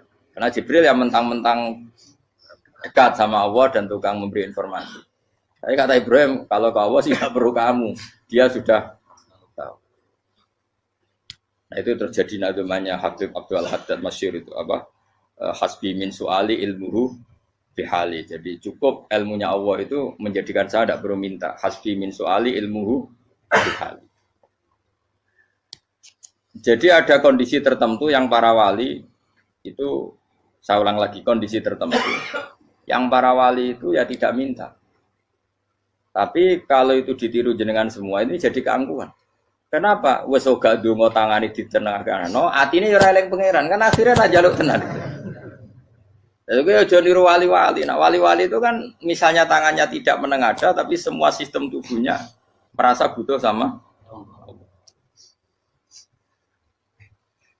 Saya itu pernah ya, tapi itu kondisional dan saya juga ngulang tidak mesti bisa. Ketika saya umroh itu pernah saya ada satu kondisi itu doa ya di putaran pertama bos. Di putaran pertama saya berdoa ya agak banyak di multazam. Putaran kedua mau berdoa sudah tidak berani lagi. Sampai ke-7. Hari kedua ya tidak berani, hari ketiga tidak berani. Nah seperti itu tidak bisa dibuat-buat meskipun saya juga agak ingin. Tapi ya pas itu ya agak bisa. Gara-gara itu korban kitab hikam, ya kitab hikam yang terkenal. Kitab hikam itu pernah cerita gini. Rubbama dallahum al-adab ala tarkit tolab. Terus di antara makalahnya itu wa inna ma yunabbahu man yajuzu alaihil ikhfal. Tapi kamu jangan niru dosa kalau. Tapi jangan ingkar ilmu ini tambah dosa kowe. Jadi niru ya dosa, ingkar ya dosa. Jadi ada seorang wali kata Hikam. Kadang-kadang seorang wali itu mau doa diulang itu sungkan. Kenapa? Yang perlu diingatkan tuh yang potensi lupa. Allah kan masih ingat doa kemarin.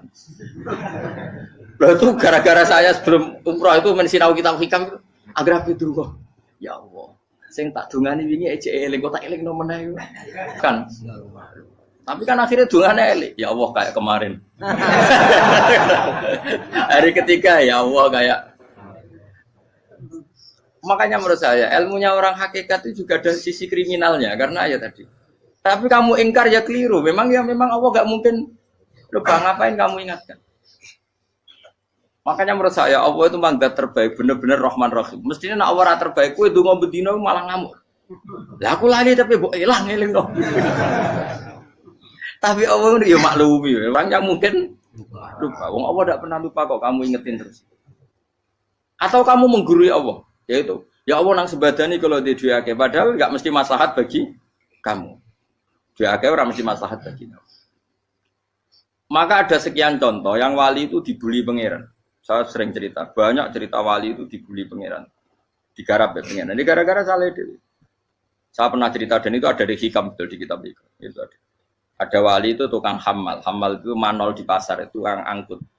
Jadi kalau ada orang bawa barang berat diangkut dia, terus misalnya kalau dulu mungkin ya ke kereta atau ke singkat cerita terus diupahi.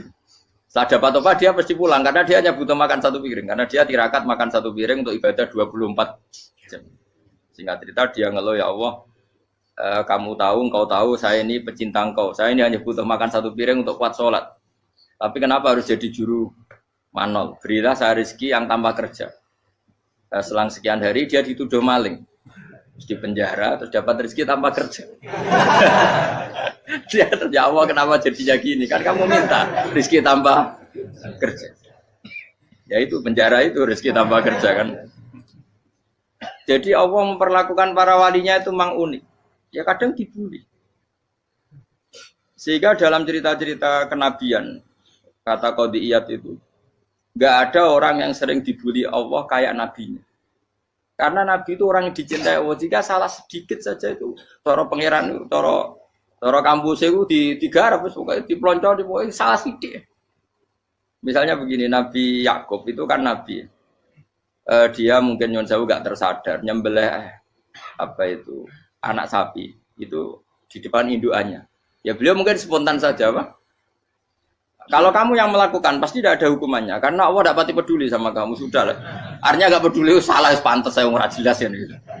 Tapi ini nabi. Ketika itu terus indukannya sapi tadi ya Allah, Yakub itu kekasihmu. Saya tidak berani sama dia karena dia kekasih. Tapi saya tetap menuntut keadilan. Dia harus merasakan susahnya dipisah dengan anak. Meskipun dia tidak nuntut rasanya roh anak sebelah itu tidak se ekstrim itu. Sapinya itu hanya nuntut ya Allah dia harus merasakan sakitnya terpisah dengan anak. Akhirnya Allah menciptakan Yakub mengalami terpisah dengan Nabi siapa? Itu kalau kata Qadiyat, itu kalau yang melakukan tidak Nabi pasti nggak dibully Allah, dibiarin. Karena Nabi ini yang melakukan. Nah. Terus ini Nabi Yusuf lagi mana rasa daftar wali berat. Nabi Yusuf itu di penjara itu karena terdolimi apa karena memang dia salah?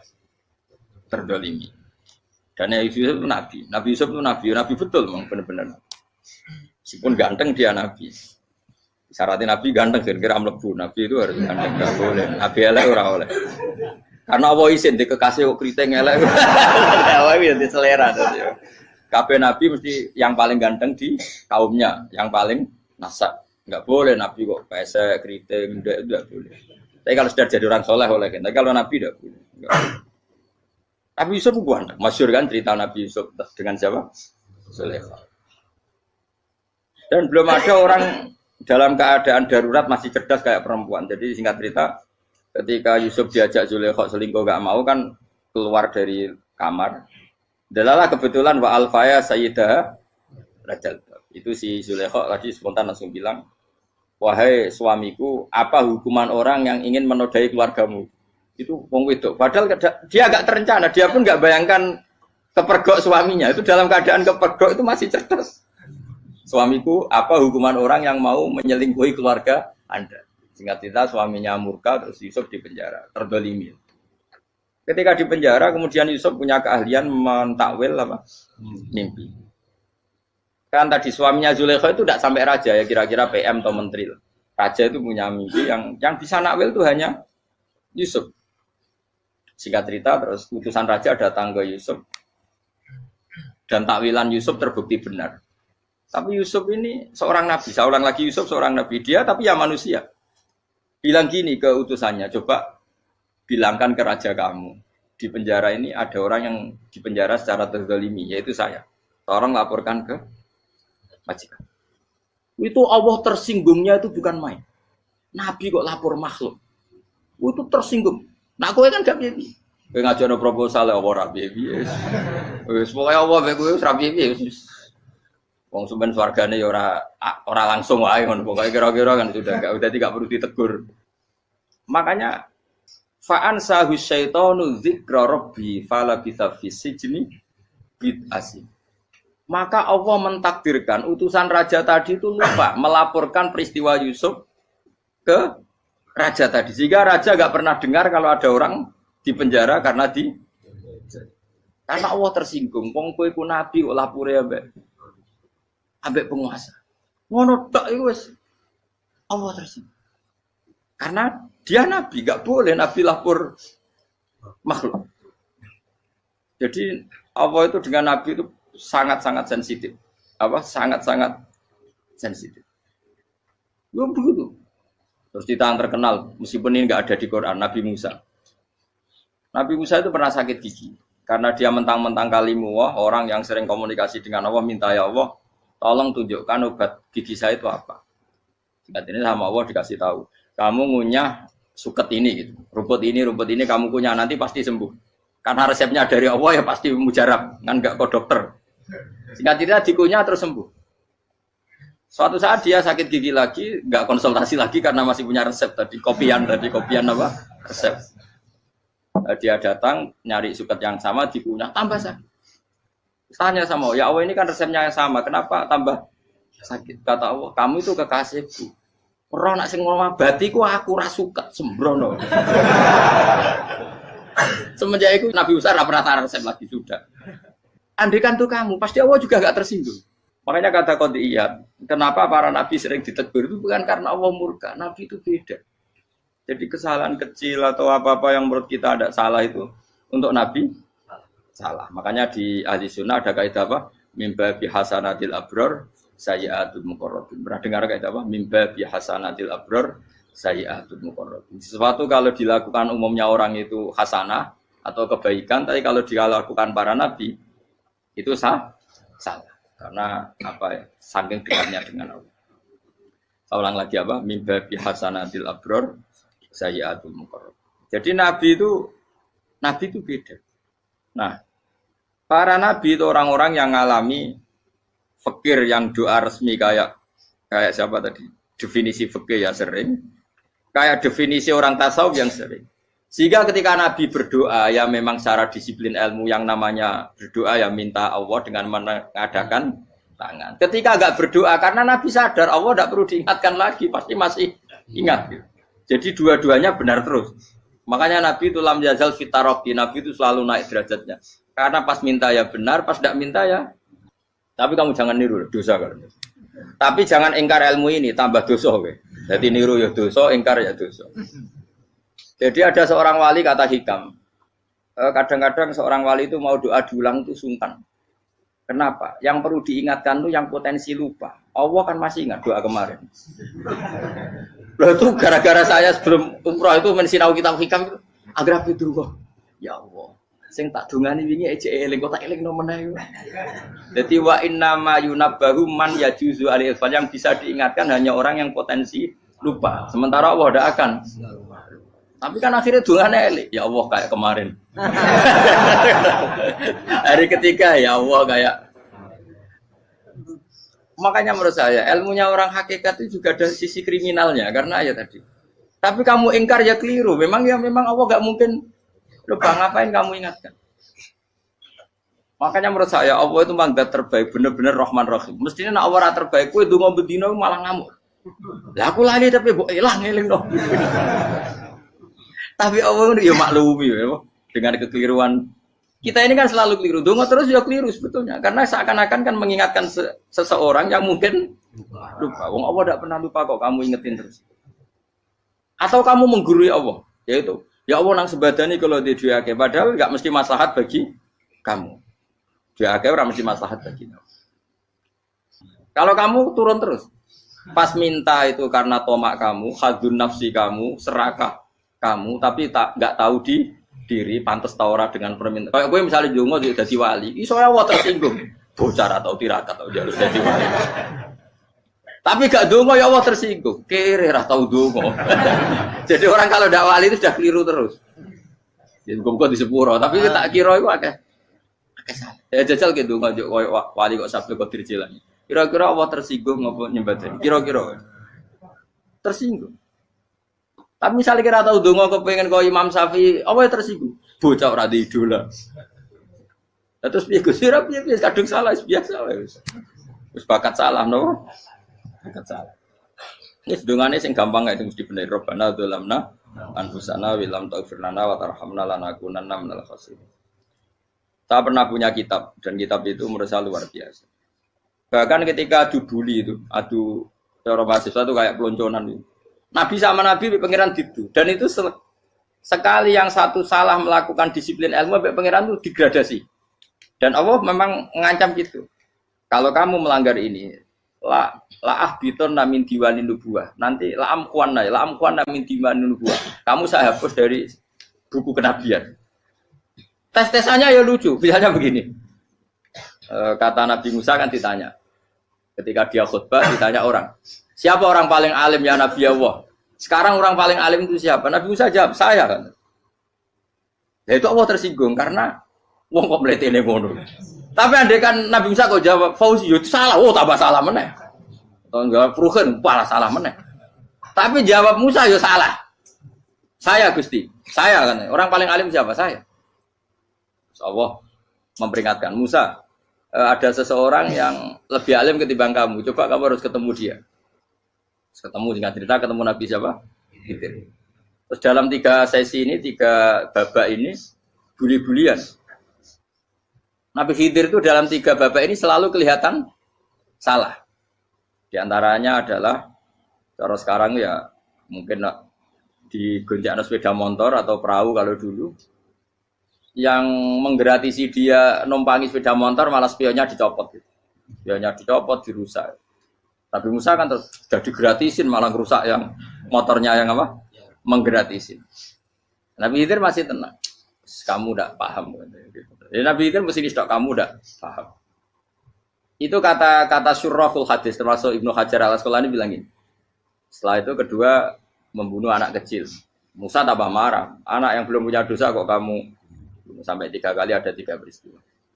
Itu kata syurrahul hadis. Andai kan Musa kok diam tidak protes, maka dia akan disalahkan Allah. Karena dia berarti membiarkan kemungkaran di depan matanya tanpa reaksi.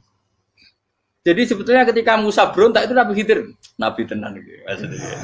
Jadi itu kan unik. Tapi berontak itu disalahno. Jadi angel sandi tes-tesan dadi nabi ku ya angel. Misalnya kok Nabi Musa itu kayak model santri Jawa Timur. Nabi Khidir salah, nggih nderek mawon. Ya ora nabi jero barang mungkar. Menengae. Berarti yo nabi goblok ngono kira-kira. Makanya memang Musa harus konsisten seperti itu, harus demo terus. Kayak saya misalnya sebagai kiai fikih, kiai ya harus seperti ini cara mulang saya. Enggak boleh saya misalnya terus anut mulang terus tawadhu, semeneng terus ora karu-karuan. Jadi andai kan Musa kok tidak protes itu malah salah. Ya memang harus. Dan itu Nabi Khidir Nabi tenang. Makanya Nabi Khidir akhirnya respect. Tidak ada hati sebaik kamu Musa.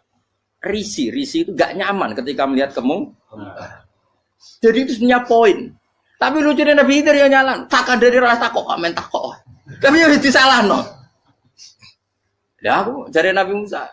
Ya jajal, gawe peristiwa meneh aku tak sabar rata kok. Kon jajal neh. Barang dijajal ya protes meneh. Barang protes meneh, tinggal satu kali kesempatan. Kowe takok meneh wis ora dadi muridku. Dikasih kesempatan lagi, ya protes meneh dek numpas. Tapi itu justru itu menjadi kelebihannya Nabi Musa karena syarat seorang nabi adalah al-musara'ah ila ingkaril munkar kata Ibnu Hajar Al-Asqalani. Syarat seorang nabi adalah secepat ngengkari sesuatu yang mungkar. Enggak boleh. Ya toh kan misalnya kita jadi murid terus gurumu itu gandeng artis atau gandeng penyanyi dangdut. Dia derek mawon. Jadi guru murid goblok. Tapi kowe ngloroi guru tersinggung. Ora roh hikmah iku. Kan bingung loh. De guru ini Pak bingung loh. Soalnya kayak guru jadab dorong Jawa Timur apa? Gurumu gandeng penyanyi dangdut. Reaksimu piye? Saya takut. Ayo loh, nak elek kan gak iri. Biasanya nak elek itu ra iri. Sekarangmu Pak. Sing ayu, sing potensi iri. Kira-kira reaksi kamu itu milih derek mawon apa berontak? Golek oh nak gurumu wong alim mesti nak pas meneng muridku goblok tenan gak sensitif roh barang mungkar dilakukan di depannya kok tidak reaksi tidak protes gak geblek tenan tapi lucune guru mau nak protes ya gak duwe akhlak gitu. Guru lagi senenge kok ora oleh. Nah Nabi itu kan buli-bulian jadi Nabi Khidir dengan Nabi Musa itu tepat-tepat karena dua orang ini sama-sama kekasih Allah. Itu Nabi Musa justru barokahnya itu dia tidak pernah kelasmennya di bawah Nabi Khidir. Semua ulama sepakat kelasmennya Musa tetap di atas Nabi Khidir. Sehingga yang berlaku ya tetap ilmunya Nabi Musa bahwa membunuh anak kecil tidak boleh, merusak perahu milik orang lain tidak boleh. Karena Allah tetap lebih respect dengan ilmunya Nabi Musa. Nabi Khidir tetap ilmunya nggak dipakai meskipun dia disebut hakikat. Karena ilmunya Nabi Khidir ngani ngoyo. Ngani ngoyo wong ape mutusno ngenteni nginceng Lauh Mahfuz. Lah sing iso iku sapa? Barang ra mungkin kok. Makanya Nabi Khidir terakhir menutup kalimatnya wa ma fa'altuhu an amri. Dzalika ta'wilu ma lam tasri alaihi sab. Aku dhewe nglakoni ini ya ora roh, wis ditakdir nglakoni ngene. Dadi artine Nabi Khidir ya ora paham. Jadi wa ma fa'altu an amri itu terakhir kira-kira artinya saya sendiri tidak melakukan ini karena inspirasi saya sendiri atau keputusan saya sendiri. Tahu-tahu saya ditakdir melakukan. Karena pas itu Nabi Khidir disetting semuanya dengan ilmu hakikat. Yaitu bayi tadi memang kutiba kafiron. Kutiba kenapa? Kafiron. Memang dia nanti kalau umur nganti tua ditakdir mati kafir. Daripada mati kafir nanti, ya sudah mati sekarang. Tapi nggak mungkin kan ada syariat daripada soben beling pateni ke cilik. Ora ono syariat, tetap ikut Nabi Musa. Makanya kata Ibnu Hajar Al-Asqalani itu uniknya Allah sama para wali-walinya. Wali ku klirullah, itu tetap disenengi pengen. Terus pengenan nabi ini yo kecil-kecil yo panjenengan wong. Terus keempat kan. Tadi kan saya punya contoh 3, ini contoh keempat, ini terakhir. Akhirnya kok ilmu merah cukup tetap malah bingung enggak. Nabi itu minggat itu boleh enggak? Tanpa pamit. Minggat itu pergi enggak pamit itu boleh enggak? Enggak boleh. Rasulullah meskipun kayak apa disakiti di Mekah itu enggak pernah minggat, enggak pernah hijrah. Saya ulang lagi karena butuh izin. Tapi Allah pernah punya kekasih yaitu Nabi Yunus. Nabi siapa? Yunus. Itu Quran meredaksikan ya abako. Abako itu terjemahnya apa? Minggat. Kalau pergi itu dahaba. Tapi ini Allah meredaksikan itu abako. Abako itu ya minggat. Nabi Yunus itu dakwah di daerah Nainua ya. Nainua itu ya Babylon sana. Kampungnya namanya Nainua. Ya daerah Babylon. Babylon itu kalau di geografis modern ikut Irak. Ikut mana?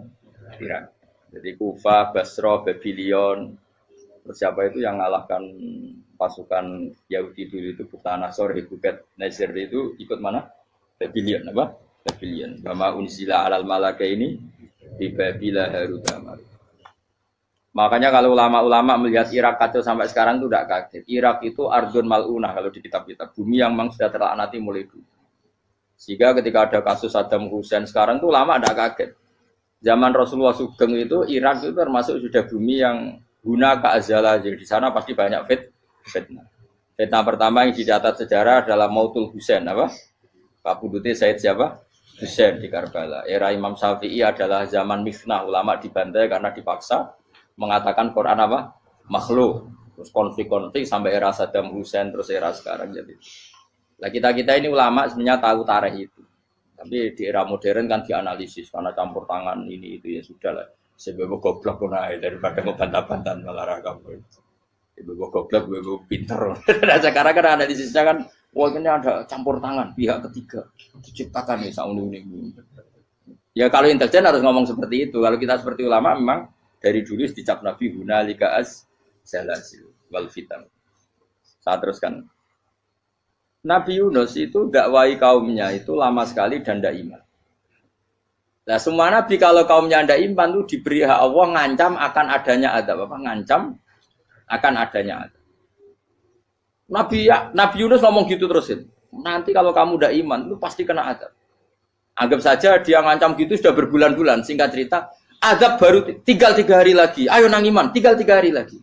Ya kira-kira dia ngomong misalnya Ahad, berarti Ahad, Senin, Selasa, atau kamu milih Selasa ya Rabu, Kamis. Singkat cerita Ahad itu dia gak kuat. Wah semuanya kurang telung dino kaumku tetap orang iman. Mangkel asal, minggat deh. Mau minggat ya jadi mau minggat kan gak punya tujuan, so asal pergi jauh saja. Ada perahu, sekenanya dia naik saja. Namanya minggat nih. Kalau bawa bekal terencana, bawa visa paspor kan plesir namanya. Jadi minggat tuh ya gak, ya sekenanya gak persiapan. Singkat cerita sampai ikut perahu nelayan tadi terus zaman itu ya ada mitos kalau ada gelombang yang nggak wajar pasti ada orang minggat. Terus ditanya siapa yang minggat Nabi Yunus kan orangnya jujur saya katanya. Ya sudah yang minggat harus dicemplung gitu. Ya, terus ada yang agak baik ya jangan gitulah. Ini kan kita semua butuh selamat. Dudi dulu. Terus Dudi satu lagi ketemu Yunus. Coba mungkin salah udahnya Dudi lagi ya ketemu sampai 3 kali ya ketemu Yunus. Makanya fasahama fakana minal mudkhadin diuji dia kalah kemudian tenggelam. Fal taqamahul khutu wa huwa mulim. Terus dia diuntal ditelan oleh ikan nun. Nah, di situ ikan nun digambarkan saking besarnya itu. Nah ini uniknya Allah sama kekasihnya. Sudah Allah menyalahkan tapi unik. Ikan ini kan itu sama Allah dikasih instruksi. Kamu nggak boleh makan dia. Dia kekasih saya. Terus ketika di tengah di perut apa? Ikan dia kegelapan terus Nabi Yunus cita-citanya santai. Karena ada fi dzulumati alla ilaha illa anta subhanak inni kuntu minadz zalimin. Dia santai aja wiridan karena perut ikan bagi dia adalah masjid. Ya dia tapi karena dia Nabi uniknya apa? Dino Ahad iku kaume do nginceng omah Nabi Yunus. Rame-rame nginceng. Lucunya cara nginceng gini. Nak Yunus ning omah berarti bodoh nih. Wong omahe ana adab kok dene tengok-tengok. Buareng dinceng Nabi Yunus tuh gak ada. Oh tenan ono adab, mulane wonge rawani ning omah. Dite unike pangeran. Dadi umpama dekne ra minggat yo salah. Monggo dekne ora minggat berarti kaume jare apa ono adab ono gempa bumi likuifaksi kok dekne ning omah. Lah nek ono tenan ra mlayu, nyatane gak mlayu. Dadi mbok Allah didesain minggat. Tapi nek minggat yo disalahno Nabi yo ora pamit. Makanya masyhur saya itu punya kitab karangannya Habib Alim Alamah, babanya Habib Anis, Habib Ali bin Husain yang ngarang apa? Ali bin Muhammad bin Husain karang yang disebut Duror itu. Itu diantara doanya gini. Tapi jangan tiru loh, biar awal gimana. Aku rawan ini loh, cuma saya hafal secara ilmu, tapi saya tidak berani. Waj'al sayyiati man ahbabta. Ya Allah, jadikan kesalahan saya itu kesalahan orang yang kau cintai. Terus pokoknya salah lagi jadi pengiran kadung seneng, salah lagi sampai wae wong seneng. Buat al sayyiati man ahbab. Terus koyo kowe lah dimanja wong tuamu anak paling disayang. Salah wae lucu. Kowe cah cilik. Kowe seneng cah cilik. Salah wae lucu. Mecano gelas yo lucu, tiba yo lucu. Tibane cah tuwek-tuwek. Bocah jelalatan mulane tiba. Nah itu barang kau menginceng omahe Nabi Yunus gak ono wong. Wah, berarti adab mau turun betul. Andai kan adab tidak jadi turun, pasti Nabi Yunus berani di tenang. Wes. Barang mulai malam Kamis, wah adab itu sudah kelihatan. Ada puting beliung, ada apa sudah jelas pasti ada adab. Kaum ning lapangan tobat. Tobat finish. Secara bal-balan menit-menit apa? Terakhir. Woi, abek pengenan ditompo tobaté. Wes gak sida tak adab wong kowe tobat. Singkat cerita Nabi Yunus hari ketiga atau apa dia selamat. pakai versi yang umum saja. Selamat faltaqamaul hutu bahwa falaula annahu kana minal musabbihin la bisa fi batni la yaumi yub'atsun. Akhirnya dimuntahkan sama ikan ton tadi terus dia keluar.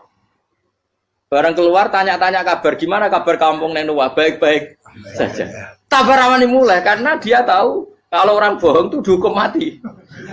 Padahal dia bohong katanya kemis itu ada adab ternyata kampungnya baik-baik. Padahal baik-baiknya karena mereka jadi masyarakatnya nyari dia karena mau iman. Si nabinya agak berani pulang karena nanti dihukum mati. Aku pangeran nabi kekasih itu dia. Pangeran ya bully gitu. Oh itu gue beda-bedaan. Wong kekasih pangeran. Aku yang kena dipito langsung diadab. Jadi pangeran kekasih gue beda. Orang koyo. Akhirnya Nabi Yunus ramani mulai. Wah nak mulai aku disiksa. Perkara nih kalau pembohong itu dihukum mati. Masyarakat yang golek tenan, mergo nalem kemis ku ono azab tenan. Cuma terus do tobat. Iki disebut falau laka nasqaryatun amanat fanafa'aha imanuha illa qauma Yunus lamma amanu kasyafna anhum adzabal khizyi fil hayatid dunya. Enggak ada kampung yang saya adab kecuali kasil tak adab, kecuali kaum Nabi Yunus. Aku wis meh ngadab lho, pas menit terakhir peta adab tobat. Akhirnya rasido dari pangeran. Iku kaum Nabi ten. Iku yo barokah minggate Nabi Yunus. Lah iku nabi. Wong keliru kok barokah. Iku nabi.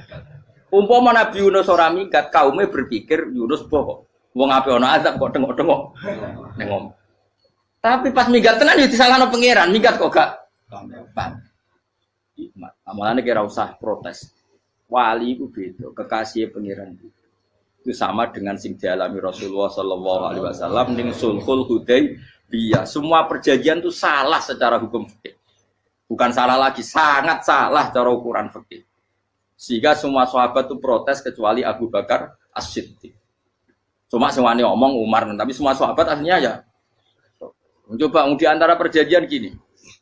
Pertama kan enggak biar sampean enggak terlalu jadi teroris, enggak terlalu jadi ekstremis. Memang ya usah jadi teroris, ya usah terlalu jadi teroris. Semua itu mungkin, Kang. Ning dunia semuanya mungkin. Singkat cerita Nabi itu sudah di Hudaybiyah. Hudaybiyah dengan Mekah kan tinggal sekitar paling 40 kilo. Saya pernah itikaf di masjid yang pernah dipakai Hudaybiyah. Kan sekarang jadi mikot ya. Termasuk mikot umroh di Mekah kan apa?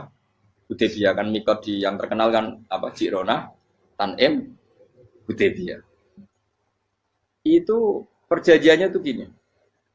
Perwakilan dari Quraisy namanya Suhail bin Amr, siapa? Suhail bin Amr. Perjanjiannya gini, Muhammad kamu tidak boleh masuk Mekah.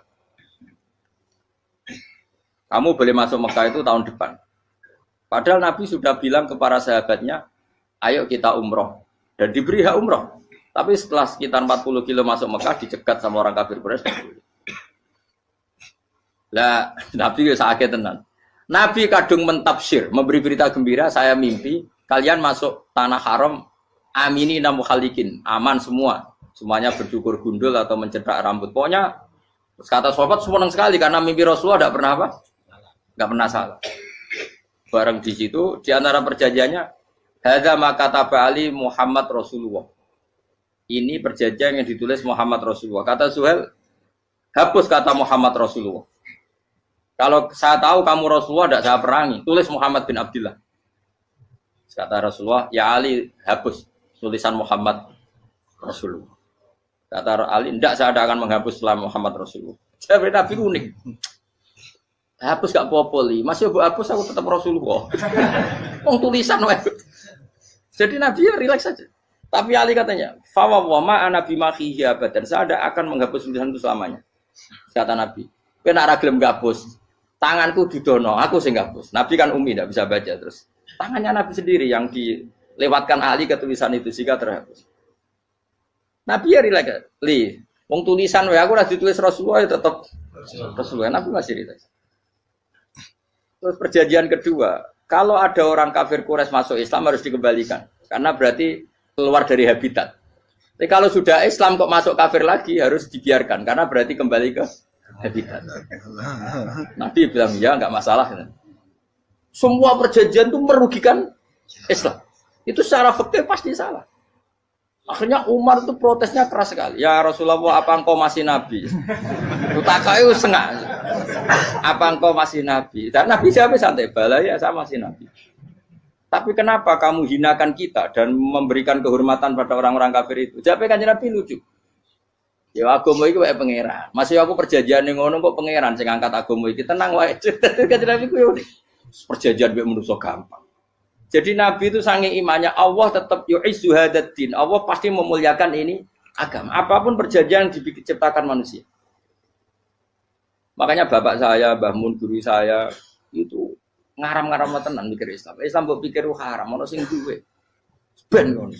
Dunya rusak kok apa ben. Tetep Islam ku mulya. Rasa mbok pikir wis keliru-keliru lah perjanjiane dunya keliru lah. Lho coba Uni Soviet kayak apa hegemoninya? Kayak apa kuatnya Uni Soviet? 100 tahun mengkooptasi Uzbek, Tajikistan dan tapi apa bisa menghilangkan keimannya orang Uzbek Ceknya? Ketika Uni Soviet bubar langsung malah negara-negara itu jadi persemakmuran yang negara apa? Indonesia kayak apa dikooptasi? PKI, dijajah Londo 350. Mbah Soleh Darat alim zaman Londo, buyut-buyutku alim zaman Londo. Iku semondok Mekah ya alim. Zaman PKI ada wong alim. Saiki ayo, zaman Islam Nusantara apa ono sing alim koyo. Itu Islam menarik zaman wis di regani negara, zaman rung dinegani negara iku wis mul. Karena ini agama milik Allah. Punya ketahanan yang luar biasa. Semuanya dari Nabi tentang kayak perjanjian salah lah, gak apa-apa. Inna wa ta'ala a'azza hadati. Inna wa ta'ala la yudhi'u dinahu wa la yudhi'u. Pokoknya pangeran bakal ngembar agamanya orang masalah perjanjian keliru lah. Perjanjian ketiga itu semuanya merugikan Islam. Tapi apa kata Abu Bakar ketika protes Nabi gak dijawab, datang ke Abu Bakar. Menurut kamu gimana? Jawab Abu Bakar lucu. Makanya ini menunjukkan makanya kenapa ahli sunnah berkeyakinan Abdul Sahabat itu siapa? Abu Bakar. Jawab Abu Bakar. Wes samar, perjanjiannya keliru lah, wes keliru lah. Kayak gremeng-gremeng santai gremeng. Tapi la tadkhul bainahu wa baina habib. Kamu jangan masuk wilayah itu hubungannya orang yang terkasih sama kekasihnya. Wes gak masuk akal lah semuni menengah. Ya sehingga ya sudah Allah. Ternyata nah perjanjian keempat ini yang agak Nabi hanya minta gini toh. Itu saya turuti semua, tapi saya minta satu hal kata Nabi. Bolehkan diskusi tentang Islam terbuka. Makanya diskusi terbuka itu baru kata Nabi, jangan larang orang mendiskusikan Islam. Itu dok mintanya. Oke, dari Suwel, diskusi wae pikirannya Suwel kan, diskusi wae. Enggak masuk Islam, diskusi. Jangan larang orang yang membicarakan Islam secara terbuka. Ada kata terbuka. Dari Suwel, oke, enggak masalah. Itu dok, yang itu pun enggak jelas menguntungkan Islam apa? Enggak. Akhirnya apa yang terjadi? Darun Nadwa, tempat-tempat pertemuan cara sakniki gerdu, gedung parlemen. Semuanya itu diskusi. Sajane Muhammad itu sapa? Konsep Islam itu piye? Dan semua yang cerdas juga sajane ya bener Muhammad. Nyembah watu ya pancen giyoblok tenan. Pancen giyoblok tenan watu kok di. Terus nak Yahudi ora bener pisan, Nasrani ora bener pangeran atau. Wah, diskusi.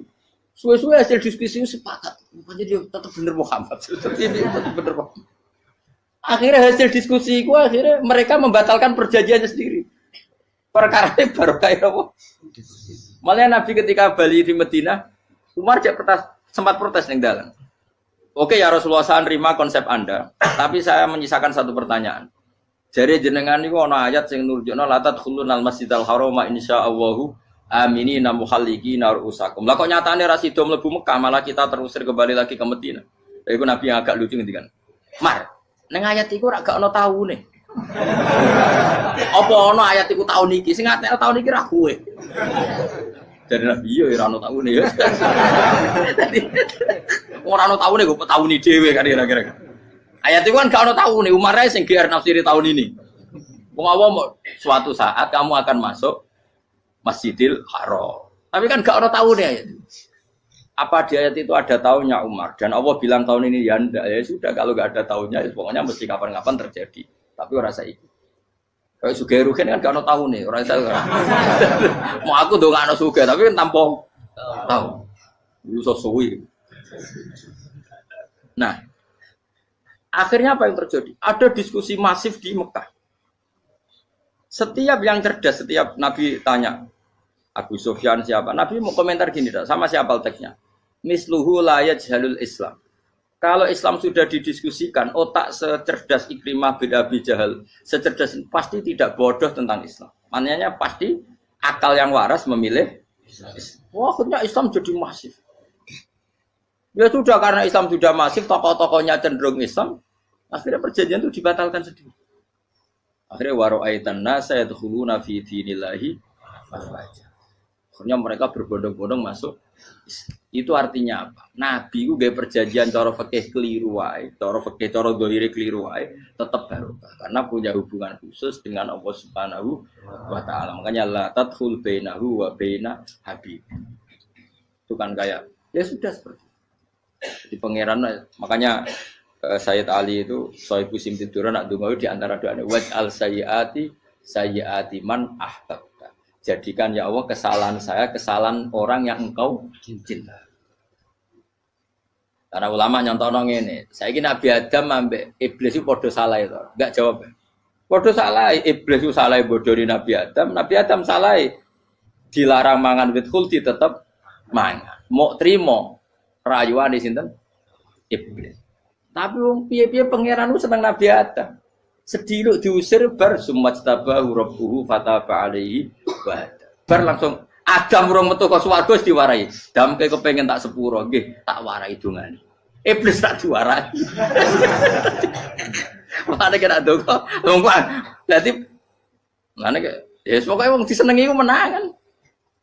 Lah kaya aja donga iku kowe ora bakat wali biasa wae iki cerita. Ya sudah seperti. Ya, tapi emang ya sudah seperti. Nabi Adam itu urung pati keusir tenan Gus fatalah ko Adam Rabbi kalimatin fataba. Jadi urung terlalu jauh dari surga. Kamane lagi pas pertama medun ke bumi ambek Allah wis diwarai beberapa kalimat sing dadekno di sepuro. Qawat al sayyiati man ahbab. Ini penting kalau atur namanya wilayah-wilayah kenabian itu wilayah yang kita tidak pernah tahu detailnya, tapi kita yakin Nabi itu para kekasih Allah. Dan agama Islam itu juga agama paling diridhoi. Maka di zaman apapun, kecewa apapun dengan perjanjian dengan negara maupun dengan dunia, Islam tetap di rumah pangeran. Itu ora usah kuat. Mikir Islam ku keliru. Nangit mayo oleh nak mikir keliru. Agamane pangeran kok iki. Saya masyhur Sayyidina Umar itu kan khalifah paling sukses masalah futuhat. Di masalah apa? Futuhat. Dan Ibnu Umar setiap jalan-jalan itu dibully sama orang-orang. Ya Ibnu Umar, mbok ya kamu itu minta sama bapak kamu supaya dia nyebut penggantinya siapa. Atau bikin suksesi lah. Jangan kok dia khalifah sukses kemudian tidak jelas juntrungannya. Kan dia tetap mati suatu saat. Saking gak kuatnya Abdul bin Umar, dia matur, ya Abah, engkau harus suksesi. Siapa ya pemimpin setelah jenengan? Lah kenapa? Orang-orang bilang kalau ada orang misalnya penggembala kambing terus ditinggal gelanggang itu dianggap dosa karena kambingnya pasti kocar. Apalagi ini urusan umat. Kalau mau tahu-tahu mati sebelum sesi ini pasti kacau. Umar langsung marah. Agama Islam itu enggak sama dengan kambing kata Umar. Agama Islam agamanya pangeran, mesti diurusi pangeran. Aku mau khilafah. Aku mau sukses. Ben aku ora usah mikir. Engko ora diurusi pangeran. Jadi Umar itu justru sangat hormatnya sama Islam itu dengan cara gak mau mikir Islam. Gak mikir berarti gak khidmah ya, tetap mengkhidmati Islam. Seperti saya ini kan yang khidmati Islam lewat mulang. Tapi aku ora tahu mikir nasib Islam. Islam ora kondang piye. Ditinggal Abu Bakar mlaku, Umar mlaku. Wali songo mbek kowe rak mulya wali songo. Saiki durus mudin yo mlaku, durus KUA yo mlaku. Durus mubalek sing kadang matre ku yo mlaku. Berapa kiai sing dadi oknum perkara proposal? Ya agama ya. Wong bapakku dhe kanca kiai ku mudin, anake mondok. Bareng saking suwene dadi mudin, zaman iku mudin urung untuk gaji negara. Anake njuk dhuwit muni spontan. Cung ora ono mati kok njuk dhuwit. Mergo nek ora ono mati ra entuk rezeki. Cung ora ono mati kok njuk dhuwit. Muni ku agama ya ora piye-piye juga. Mergo agama iki diurusi Allah. Ayo nabi palsu ben kira wae mulai Musailama sampai Musotek sampai Lia Eden. Kurang lagi. Mulai wali palsu koyo Rama Dosa Rama sapa iku. Woi ono kabeh ora masalah. Uni Soviet kayak apa mengkooptasi Ceknya Uzbek. Akhirnya ya kalah di Soviet. Lagi ceknya Uzbek jadi negara Islam. Kayak apa? Donald Trump, Islamfobia. Tapi sekarang orang Amerika malah berbodong-bodong masuk Islam. Alhamdulillah sudah ngaji bareng bersama Cahaya Ngaji. Semoga bermanfaat untuk kita semuanya. Sekian, Assalamualaikum warahmatullahi wabarakatuh.